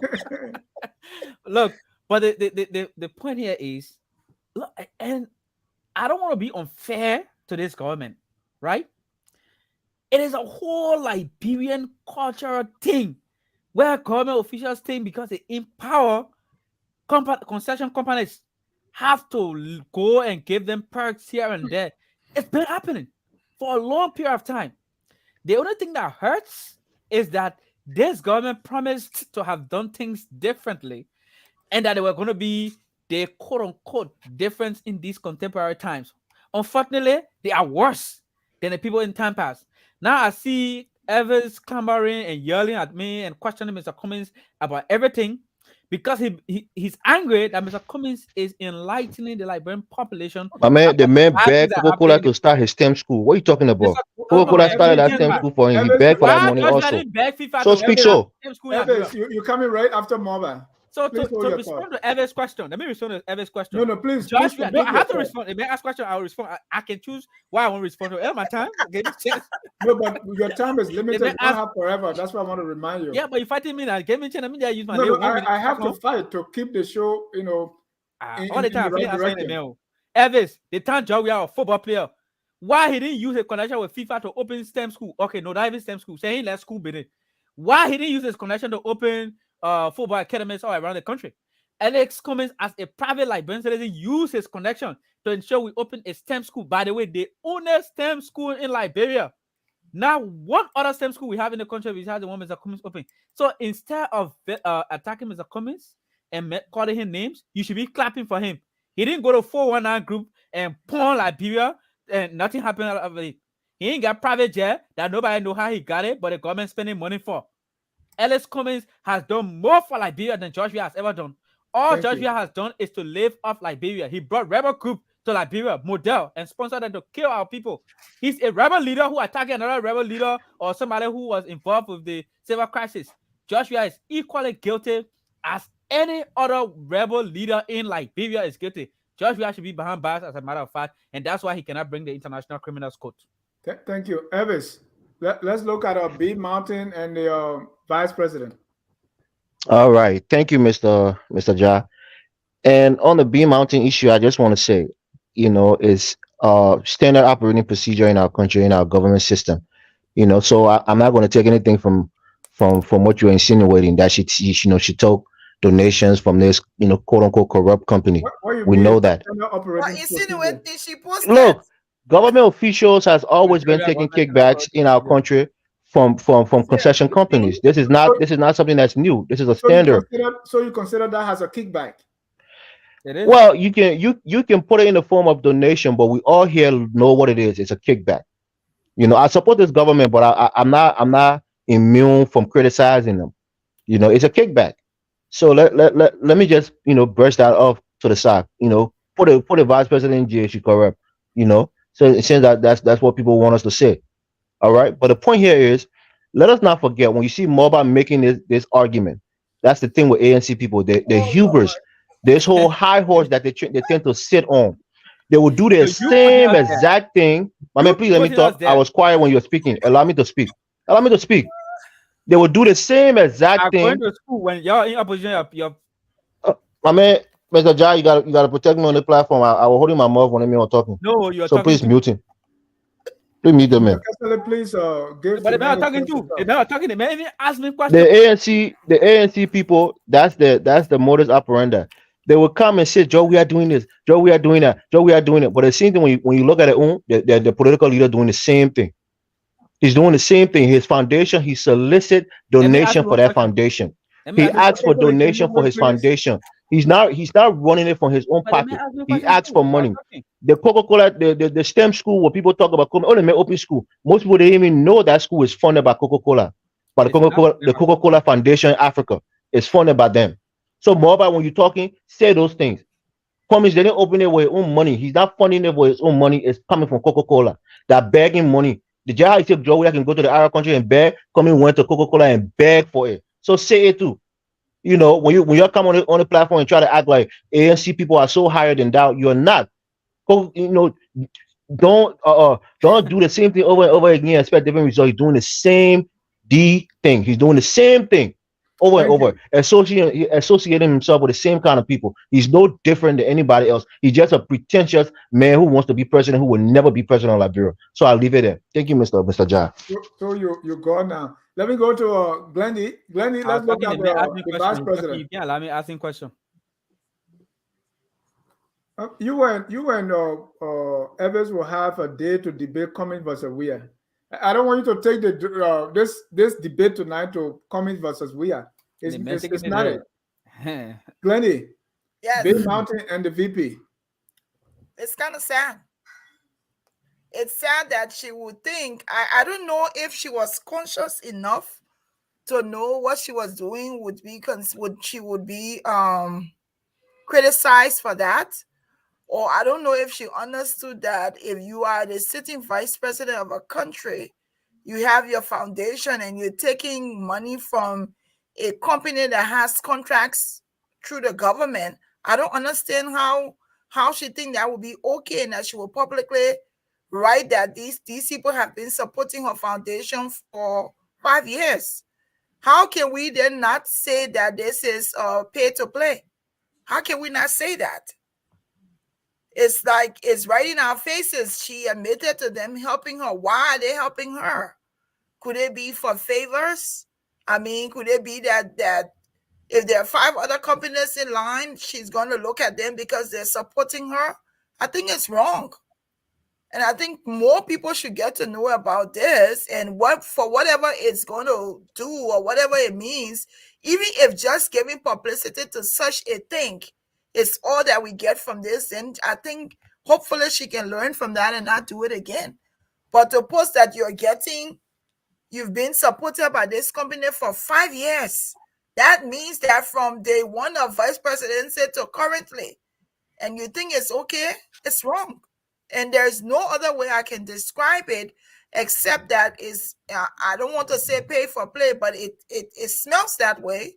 But the only thing I can say also is that I don't think they were supporting her just because of friendship. I think there was more to it. So I think it was wrong.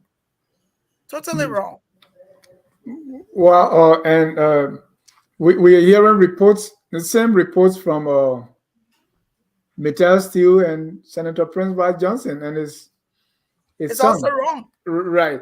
But have you heard about this foundation before? I've heard about the foundation. I think there was one there. I want to believe there are 2 foundations that she has. I want to believe so. There's one that helps with girls, I think. I've heard about it before, but for her to come and publicly post here that these people have been assisting her foundation for 5 years, that's like, and this is the thing. Every government official, whether it's senator, representative, they all have their individual foundations. Do we know how they get the funding? We don't know. Does the Liberian government have a way that they check on these or they evaluate these different organizations that they have and find out who's funding these organizations? We don't know. So she may not be the only one. There may be more people even doing that. So it's like, it doesn't make it right, but it's like, if you don't have any measuring yardstick to hold them accountable for these things, there are more people that are probably doing pay to play. And they think it's nothing because no one has been able to query them on it. And Alice, Mrs. Mulbah, Alice called that the operation of the government of Liberia by doing this kind of thing. What you make of the vice president? And remember now, this vice president also said, this is our time to eat too. Yes. Well, I don't know which law or which book in Liberia that made it standard. People doing something over and over does not make the thing right. And so I would consider the action conflict of interest. All right. She was voted in to protect the interests of the Liberian people. And that money that they are giving to her is supposed to be social development funds, which could help majority of the people or majority of the people where the company is located. But to give it to an individual, what if there's something involving the company? What if they did something to some of their employees from a particular area? How is she going to have mouth to talk about it? How is she going to take action when she's getting money from them? And this is why most of the companies that come to Liberia, that's why they don't pay taxes. It is the taxes that's supposed to make government to have money in the coffers. But if they are dealing with the companies individually, the money goes to them and nothing is in the public, treasury. And this is the problem that Liberia has. And Elvis called it standard. And it's nothing standard. It is wrong. It is conflict of interest. And they have been doing it over and over, government officials. but doing something over and over does not make it right. So we have to say what it is. It is wrong, and even talking about it is most embarrassing because, like Glendy said, probably she didn't realize it was something that she's not really supposed to do. And because she sees a lot of people doing it, so she thinks, it's something she could do too, but it is wrong. She know it's wrong, but well, thank you, ladies and gentlemen. This is Friday Night Debate. If you want to join the debate, please call 605-313-6004. The code is 791-403#. We already have callers here, so let's take the first caller. That's GS Camus. GS Camus, you're live. Yeah. Yeah. Good evening, Mr. P. Good evening. Thank you so much. Most of my points have been made by the panelists. Okay, but my question to you and Mr. Early is what's the difference between Joel Howard Taylor, Goodrich, Prince Johnson, all the generals at the Freeport, RIA, and all the things, then you put everything on Mr. Comey. Now you have just seen the vice president have just said that, hey, these people here, they're helping me. I know in America here, because you're always comparing America with Liberia. Why is it that only when people are in office, they get foundation? I know that the foundation is supposed to be after your tenure, then you form your foundation and you start to do other things. Why is it that the code of conduct does not apply to these people around the act? This is what Mr. Freeman, Freeman said there should be an ombudsman that will police the code of conduct. So I know, Mr. Jai, you got a soft cool spot on George Weah, but tonight you're not being fair to Mr. Comey. Because the whole discussion is about Comey. I go to Goodrich. Goodrich is off the block, but at least let me put the president on record. Finish. Because let me ask you, hold on, Mr. John. Let me ask you that they see what the president see now. He saw Mr. Goodrich. He went to his house. Some of us, when we see those people, we think the same way. Don't you think how many Liberia feeling? So he's the president. He's supposed to encourage that thing and let them bring the court and let everybody go to court and generate people. But it can't be. The president can't say they're good for the president or me. I lost my wife. My children don't have mother. The president is the one that moved in a whole Liberian war. I had to move my family to Arico. My wife died there, my children. I've been raising them, I've been soft. So the scene where the president saw Goodrich and he said bad, and a man ran to his house and his property. The scene where many Liberians, they see the people then, they see bad. The president is there with all of these people, but they don't say, well, Mr. Comey is not government official. Mr. Comey work for his money. Any way he wants to do it, he do it. But the government, they say the Liberian poor building for Georgia. So why would he come out and be talking king? I know in the house already. So that's my question over there. The vice president been connected to corruption ever since. Every time USA build for me, it's our time to eat. And with or without will do this. Why can look at a woman? The woman is corrupt. In as much as I love women in politics and the woman is very much corrupt, but nobody say anything about it. The Liberian people don't say anything. And then again, we talk on the journalists. Most of the journalists in Liberia are weak. They don't make research. They don't go after people. They don't ask questions. When they see you to ask the question, they only thing ask you, what you think of it? I mean, you're too lazy. We need real journalism in our country. Thank you, Mr. Camus. First of all, So I thank you, and my point I made, learning. I saw you enjoying yourself at a book fair. Thank you. All right, thank you. First of all, Mr. Camus, sorry for the loss. Your cruise back with the president. I know I've seen it today. Oh, Thank you. All right. You may be fair, you may be straight, but after that, stay there. I let stay there. Thank you. That's your opinion. But sorry for the sorry for the loss of your wife. Your wife, and that's why some of us are very much. We don't take the war business lightly. These are politicians. They only do it. They pay lip service, including Walker, including Cummings, including Weir, and they only do this when it suits them. Still there. Yeah, when it suits them. But then they are in bed with these warlords and people that destroy us, only for them to, because of political favors and what they get out of this. And this is sad. This is sickening. This is repugnant. And we need to all develop the muscles to be able to call spade a spade when it comes to the destruction of our country. True.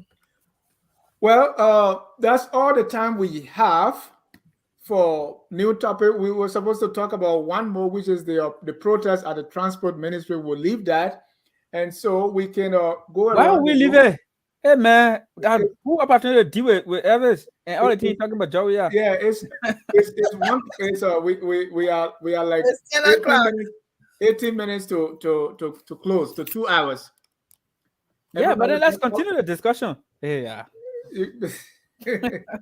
What you say? You want to go there? I want to go there.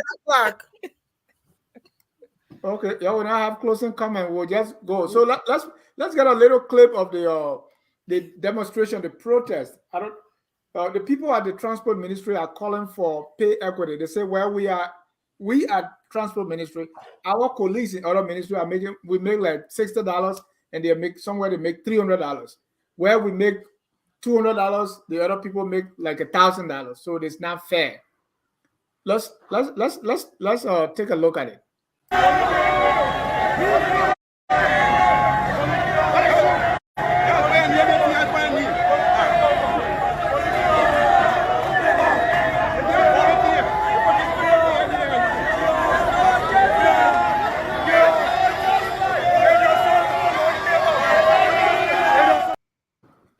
So yes, that was it was not a good thing. The police was trying to even like get them out of there, and then later on they say, "Oh no, let's stay there." And then they invited the finance minister, and what he said was, "Oh, I know about you. That's my first time hearing this." Yeah, I mean, my first question is this? Let me start with Evan. Is this justified? The employees at the transport ministry, are they right to say, hey, what's going on here? We are harmonization. Did it not work in our favor? Mr. Evans, the transport ministry workers here. Yes, I'm in solidarity with them, Mr. Jai. I must say, that's one of the faults that I have with this president, is that he should change his finance minister. I think Samuel Toy is deeply corrupt. And he's taking, and not even just the finance minister, but I think Samuel Wu, who is the minister of transport, he also, that, like when I say standard operating procedure, people say, oh, it shouldn't be standard, but it is. Every minister of every ministry would take, cuts for on top of the other people pay who are beneath them. This is a practice that's been going on in the government for a long time, through successive governments. So he's probably taking, $20 from another person's paycheck, $50 from another person's paycheck. Some people are not even getting paid. But I think the harmonization meant that people who are working in similar capacity across different ministry should be having a similar pay. That should be reflected in the pay group. So I think more than likely those people pay should probably be similar to their counterparts in other ministry, but maybe the minister is the one who's taking the money. And again, this is not something that goes directly to the president, but his deputies and his lieutenants that he appointed are giving him a bad name, But let me just say something quickly before I pass the mic. Look at somebody like Barack Obama when you're talking about conflict of interest. He took donation from Goldman Sachs before he became president, and during the time of the build out. He built them out. So somebody could say that's quid pro quo, tit for tat, right? So and the caller that made a statement about people only having foundation after after they retire. Cummings has a foundation right now, and he's running for president. You know, the people who are donating to his foundation, will he do favors for them when he become president of Liberia? Can we ask that question? And what, You and what know, does the Did the answer tell VP you? have the foundation before she became president? I mean, VP? yes, yeah, she has a foundation, and actually her foundation do she good did works. not. Her That foundation foundation, does good work. she did Go not. ahead, Mr. Ja. Yeah, you keep going to this Cummings thing. Cummings is not official. Is have a foundation. I too have mine, right? Right. Even though B Mountain and Acela Mita will not donate to me until I become president or vice president. That's what we are talking. You know, are you trying to justify something here and say, hey, look at Cummings? The What is point the that I point make, when you say look at I Cummings? was drawing parallel to even somebody as popular and beloved as Barack Obama, who did a similar thing, who got donations. Does it make it right to receive No, donations? it doesn't make it So right. But the what's point the I'm trying to tell you is widespread. It's widespread in different political system. Even in America, it But happens here. why will you point to something that is wrong, even if it is wrong in Judea? I mean, what's the point of pointing at it? That shows justification, Right. don't you think? My point is, Mr. Ja, the people can say TIA, this is Africa, this is Liberia. The reality is things like this have been going on. When George Weah moved on it, the next people that came were still going, and we're doing alien time too. So I mean, But the question is it we right? can be, like I said, they arrest the vice president and Paul in jail. Since it's so wrong, everybody is so upset when Barack Obama did it in America. Anybody cry about it? Upset. You have to admit whether it's wrong or right. I said it before. I said it was wrong. It's still operating procedure in Liberia. But you are speaking with two sides of your mouth. It is the point right. I'm only giving you that. But the other person did it. This other person did it. In fact, what's about Cummings? What's about this person? So I can't really figure out where you're trying to. When people talk about foundation, that's the point I was making. Because the same thing, if everybody trying to look at it, we are government as if to say they're the worst ever and they're so corrupt. People who are talking against similar things that this government is engaging are doing the same thing right now. People have foundation who, people are donating to their foundation. You don't know who those people are or what entities they are.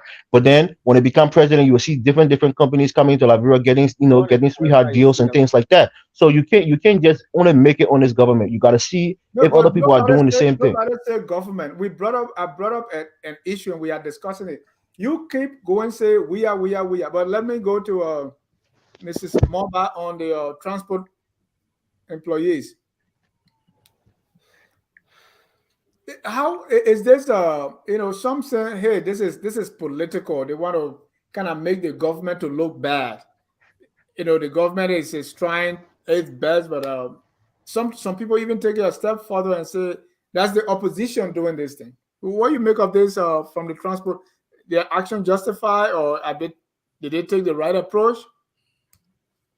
Well, I think the last time the president talked about, the same issue. If you are in a position as a manager, similar position in another ministry is supposed to pay the same money, because that's the functions are the same, but you are in different ministries. And so if the salary is supposed to be the same, let it be like that. I think that people are right, because they have to voice out, because it's like everything in Liberia, you have to put fire before it happens. If the people don't voice it out, nobody will know what is bothering them. And I don't think it's political, because people need their money. Things are hard in Liberia. So if you want your money to be increased to the level of other people of equal position, people should not tell me as being political. That's reality. Things are difficult. Everything is expensive. I was in Liberia last year, and you would not believe that even if you took $20 in the market, it's nothing. All right? Everything is costly. So the people are right.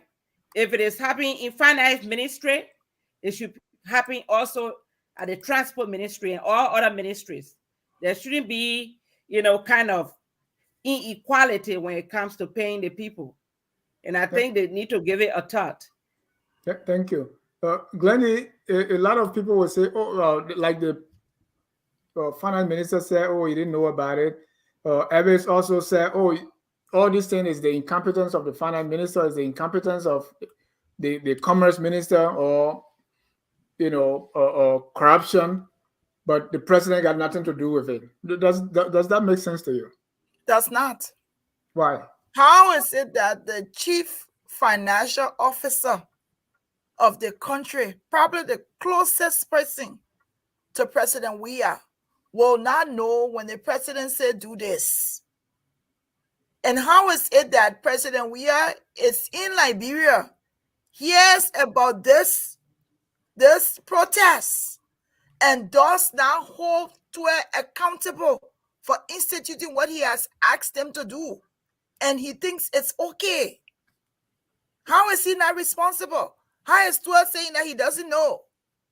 Do anybody believe it with a grain of salt that Tuah was not aware of what is supposed to happen? They continue to take, I think the protest was justified, but every protest in Liberia is justified based on the situation in Liberia. Where does it end up? What happens? Nothing. So it's that we're so accustomed to everybody protesting, but there are no results. So it's like nothing's going to happen. President Weah asked his minister to do something. He didn't do it. He's not going to hold him accountable. Nothing's going to happen about it until the protest again, and then he goes into how can he say he didn't know? How can he even if he didn't know, okay, how can he even come there and hear their complaints and know what's going on at the other government ministries and not think that something should have been done about it? But to say, okay, I didn't know about it and think that's okay. And President Weah also is silent on it. Does he not understand? Does he not hear about these different protest things that's going on? It has not, I mean, it's not important for him to start holding his ministers accountable.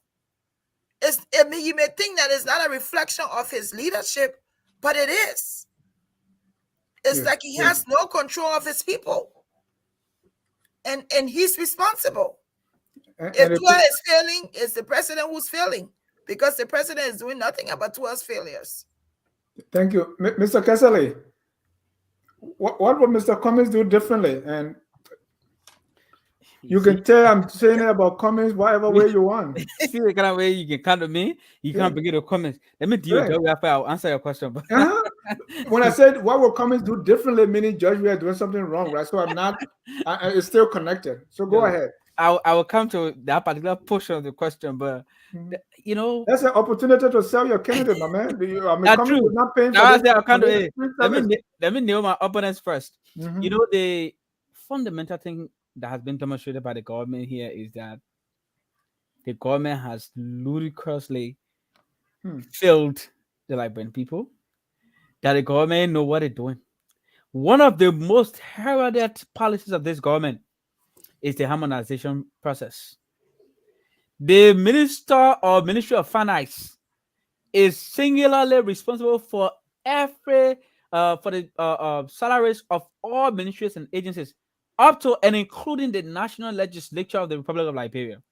They approve their payroll, and the minister who supposedly signs on those payroll tells you he doesn't know. So the whole harmonization was a farce. This demonstrates to us how the government, that the government, nothing the people know. They can't protect us to even pay people. Mr. Ja, how can you pay someone $60 for a whole month in Liberia? Where I couldn't survive on $60 per day.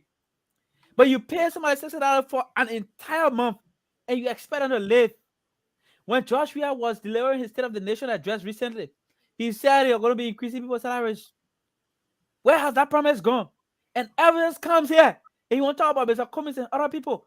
Look, why did we Liberians allow ourselves to be insulted and treated this way in our own country? We have the most careless and irresponsible government since the founding of Liberia, led by Josh Weah. The Minister of Finance does not know how much employees at the Ministry of Transport are making, even though he receives the money they collect. from all of the taxes they collect and all of the road funds. Are you kidding me? My people, our country is dying. Nobody should sit down and pretend. Look, and by the way, I want to say this. When it comes to football, I let Joshua more than any other football player. And I would never love another football player as compared to how much I love Joshua as a football player. But as president, Joshua is the greatest mistake we've ever made since the founding of our country. We should not be satisfied to sit down and watch someone bastardize our country and insult our people in their faces. We should not be happy. Everyone should be annoyed that he lives in America where the government can provide for his needs. He has health insurance and dental insurance and all of the various kinds of insurances. When people in Liberia, from the day they were born to the day they die, can never see dentists. Government don't provide health insurance. I get health insurance through my employment. They provide a means for you to get health insurance. The government ensures that employers provide health insurance for you. Can you pay $60 for a health insurance for a whole year in America? Elvis, I saw you trying to compare what Joe Howard doing with what Barack Obama did. Okay, can we now say what the U.S. government is doing for U.S. citizens? Joe Howard tell them should do it for our people? Are they doing the same thing? Let's compare the positive things. Hey, man, Elvis, what manner of wickedness and cruelty is there to your own fellow man? You can. Ellen Johnson said he gave health care. Ellen Johnson gave health care. She gave you free dental care. No. He only when it comes to George, then everything is bad. Things that you never gotten past government, don't expect it from this government. Ever gave me a chance, man. You have shown to the people that said they're not living far or he living right to the place sitting out here. Hey, man, Elvis, our people are dying. Can you even buy medical, take care of your health for $60 a month? And you sit on here, you say how you're paying for your health insurance when you're in Liberia, Mulbah? Don't talk about me. Let's talk about no. We want to know. Say you're saying that Joshua should do this. Joshua is very, very cool, and you ever are demonstrating to the people that you don't care about them. It doesn't matter where you stand. We need to make sure our people have the same conditions that we have in America and other parts of the country. That is what we should be fighting for. You're talking about Mr. Cummings Foundation. Mr. Cummings is a private person. Mr. Kesselly, let's go to the second part of my question. I'm coming now. You don't have forever to say this. You've spoken for almost 5 minutes now. No, less than 1 minute. What will Mr. Cummings do differently? Let me tell you this. As Mr. Cummings has said time and again, we have to make sure that our great dependence on government jobs, that we take that away first. So Mr. Cummings will invest heavily in the private sector. There will be private sector investment. Our country will get better. That's a cliche, man. That's not cliche. That's not cliche. That is not cliche. That is not a cliche. At least not for Alexander Cummings, but for Joshua, it is a cliche, right? We will make sure. Is he investing in the private sector right now as a private citizen? Yes. All right. Yes. All right. Let's leave it there. We have investors in our country so that they can pay people in the private sector so much that people will not even want to go to government to work. People won't go to the private sector to work. And the government will indirectly be pressured. The minute he's just talking rhetoric. Man, give me a chance back. What are you talking? From what? From what? 1 minute. Hold on, Elvis. You will have this debate. Don't worry. I was just throwing it in. He might not be behind camera. I won't be seeing his face when we're having a debate. Yeah, no. I mean, I'll come ahead. So I'm not looking as I see someone as I usually look. So I'll come on camera for the day. Let's conclude. And for your conclusion, I want to thank you for putting up a very healthy argument here in a debate. It's good to always debate the issue. As Dr. Formula once said, every one of us or others. Our mouth is not gone, so it's always better to talk than to everybody. But this is what I want us to conclude with today. You all of us, or you're not thanking Evans? Please answer. Yeah, I love my man, but you possible man. Well, I say I possible too. J. Stanley Human reported. He said, "I now have the evidence," and this is his Facebook post. I don't know who he is. I saw it on Facebook, but I want you to comment on it as you give your final thoughts. He said, "I have the evidence. Tomorrow I will proceed to the NEC to delete my daughter's information from the voters registry.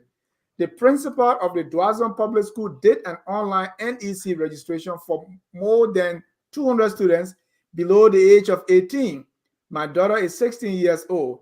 He collected all the cards from the kids and reportedly promised them promotion after voting for his preferred candidates. Today, he returned my daughter's registration card. This is wrong. I would not rest until NEC addresses this issue at the Dwazon Public School. the Ministry of Education must take action. That's and we cannot independently verify the authenticity of this post, but I've heard before that people under the ages underage are registered, under the age of 18 are registering. I want us to conclude, as we look towards election 2023, we talk about the Farmington Agreement. We're supposed to purportedly ensure that we have free, fair, transparent, and violence-free elections. And there is one instance at District 10 where one Antoinette Yancey, who's a registrar, was fired.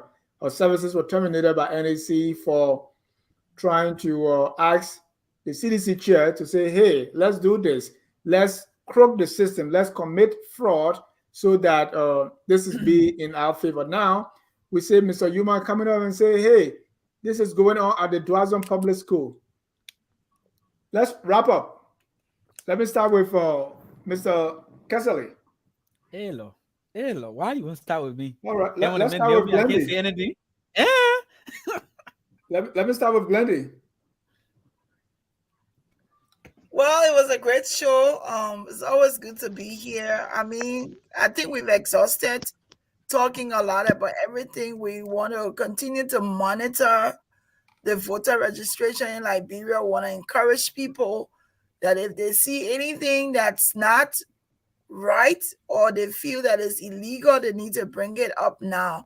As far as the Farmington River Conference is concerned, or declaration, I still feel it was a waste of time, and I still feel that the whatever was decided there does not supersede what the Constitution of Liberia say. As far as Mr. Goodrich, I think it is his right to put a lawsuit forward based on how he feels. I don't know if he can sue it as it being libel, but I think if he is saying that President Weah is trying to slander his name, it is his right. We understand the law that no one can sue the president can sue anybody, but he's not going to be president for life.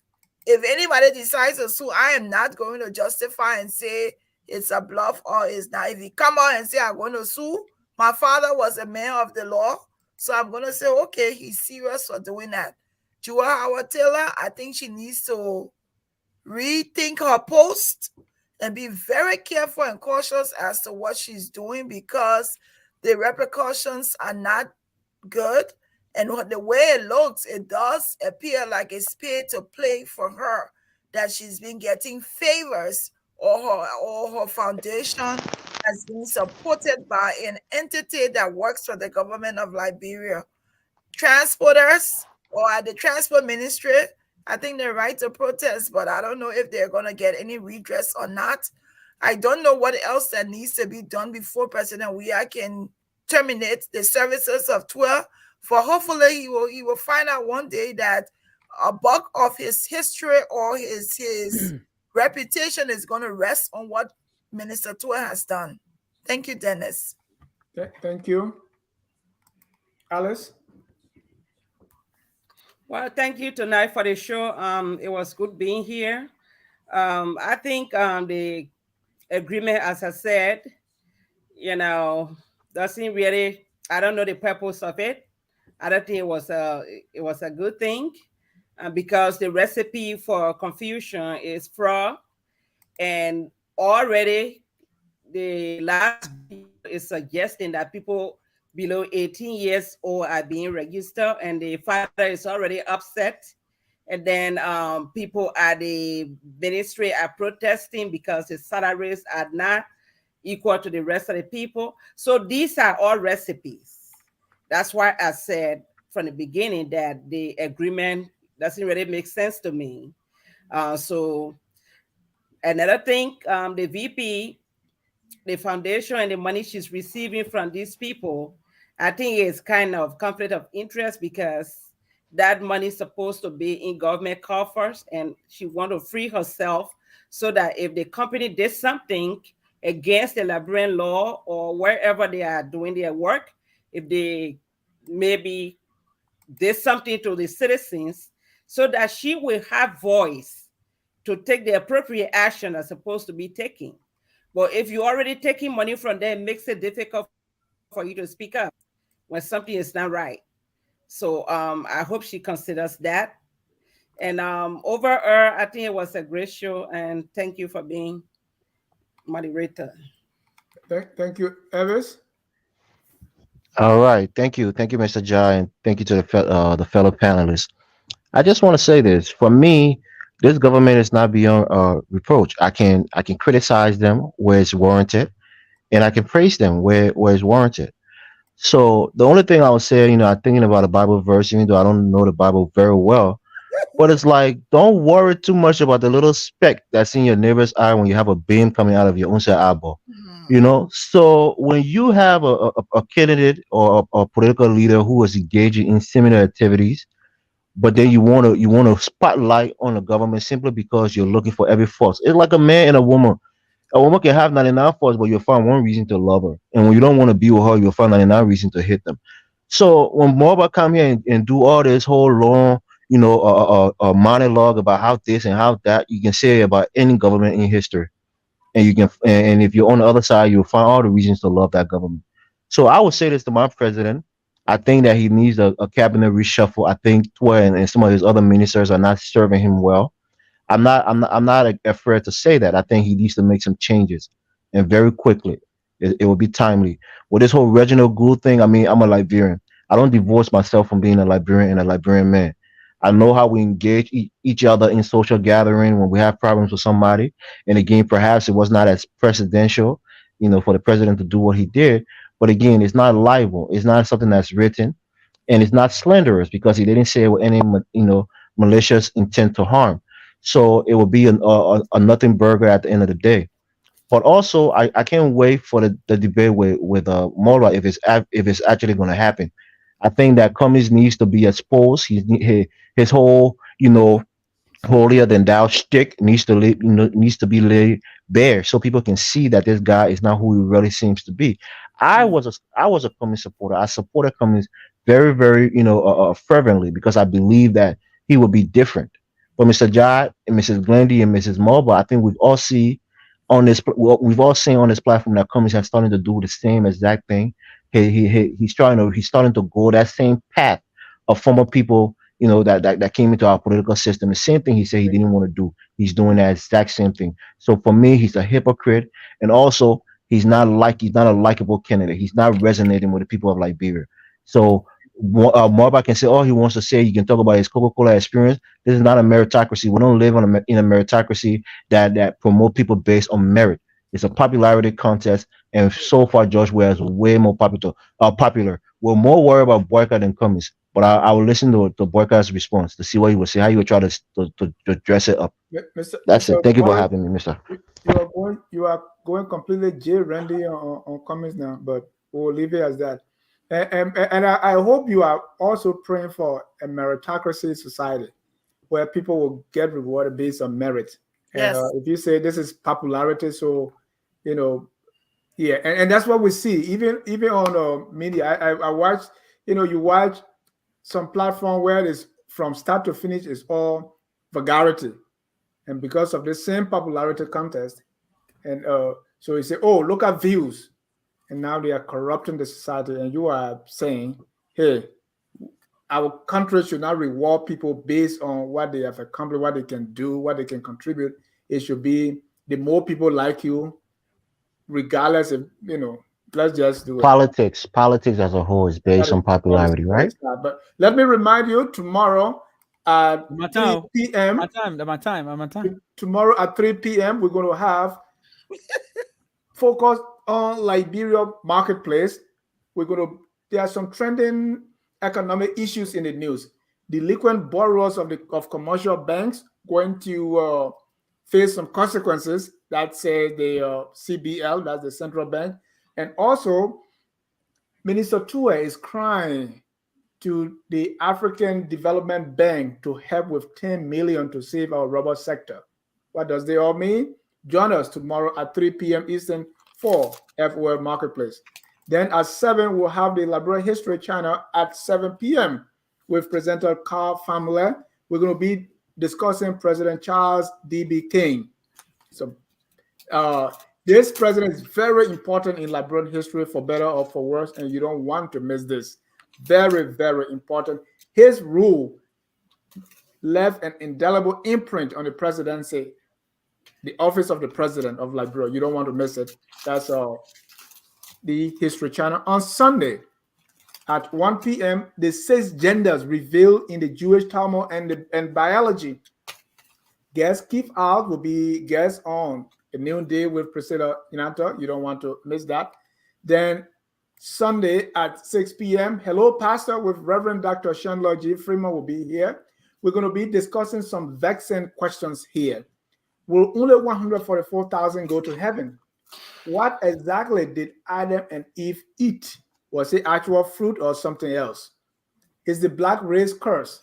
Did Jesus flirt with the woman at the well? With all these, join me and Reverend Dr. Chandler Freeman Sunday at 6 for Hello Pastor. At this time, I call on we save the best for last, Mr. Mulbah Kesselly for his closing comments. 2 minutes, please. 2 minutes. All right. So, you know, what Mr. Weir demonstrated when he engaged Reginald Goodrich is that he's all about himself and for himself. He wants to go after people who directly hurt him during the civil crisis. But he is not ensuring that every Liberian citizen gets justice. But once it comes to Joshua, he has to stand out and only fight for himself while the rest of the people are languishing in poverty and living side by side with perpetrators of heinous crimes and atrocities. In fact, he goes as far as using some of those perpetrators to attack our people and empower them to live large while their victims are struggling and are suffering. But because those perpetrators did not directly affect him, it does not matter to him. That's who Joshua is. That's who Joshua has always been. Now, Mr. Cummins has never told any Liberian citizen that he's a saint. And he has said a time without number that he's not a saint. People in the opposition to Mr. Cummins are the ones who try to pin him as though he says he's a saint, because they believe that by doing that, they will scare people away from Alexander Cummins. The only crime Mr. Cummins has committed is to talk differently, think differently, and want to lead differently in Liberia. Even as an opposition figure, he has led differently. He has not shown to be like Joshua, who has a scattered group of people with no direction. He has led his opposition political parties very clearly with goals in mind and focus. Mr. Cummins knows what to do when he's president, from the very day he becomes president of Liberia to the last day. It will not be business as usual when he becomes president. The likes of Elvis are being used by Weir and others who believe in the failed system to attack Alexander Cummins because they see him as a man who is coming from the outside and will not be willing to lean with them, or he will not bow to them. He will stand for the ordinary people. He'll ensure we pay our people more. He'll ensure we provide more for our people. He'll improve the private sector, and he will empower every Liberian citizen to live a decent life. That is what they are fighting against, and that's what we Liberians outside of Liberia and in Liberia need to fight for. Let us put Alexander Cummins there. By coming to America and working for Coca-Cola and other international companies does not in any way mean you are less Liberian. If you are a Liberian in America, just know that you have to go back home one day and contribute to the country. It's been a great show. Thank you very much. I look forward to the debate with Elvis. I hope he will show his face so I can be seeing him and dealing with him. Thank you, Mr. John. Thank you to everybody. Thank you, Mulbah. Thank you, Welley. Thank you, Glendy. And thank you, Elvis. We want to thank our viewers as well for following, and even those who are going to watch later. Always keep your dial set at Focus on Liberia, where we educate, we elevate, and promote all things Liberia. Forget the rest. Keep tuned to Focus on Liberia, because we do it like no one else. We have the you consider this, I give the anyway, let me stop that. Let end with our song that says we are all Liberians. Whether you think Goodrich is going to get his 27 million or not, we are all Liberians. And let's do everything possible to make our country the glorious land of liberty. Good night and God bless you. We are all Liberians, y'all. Good night. We are Liberians.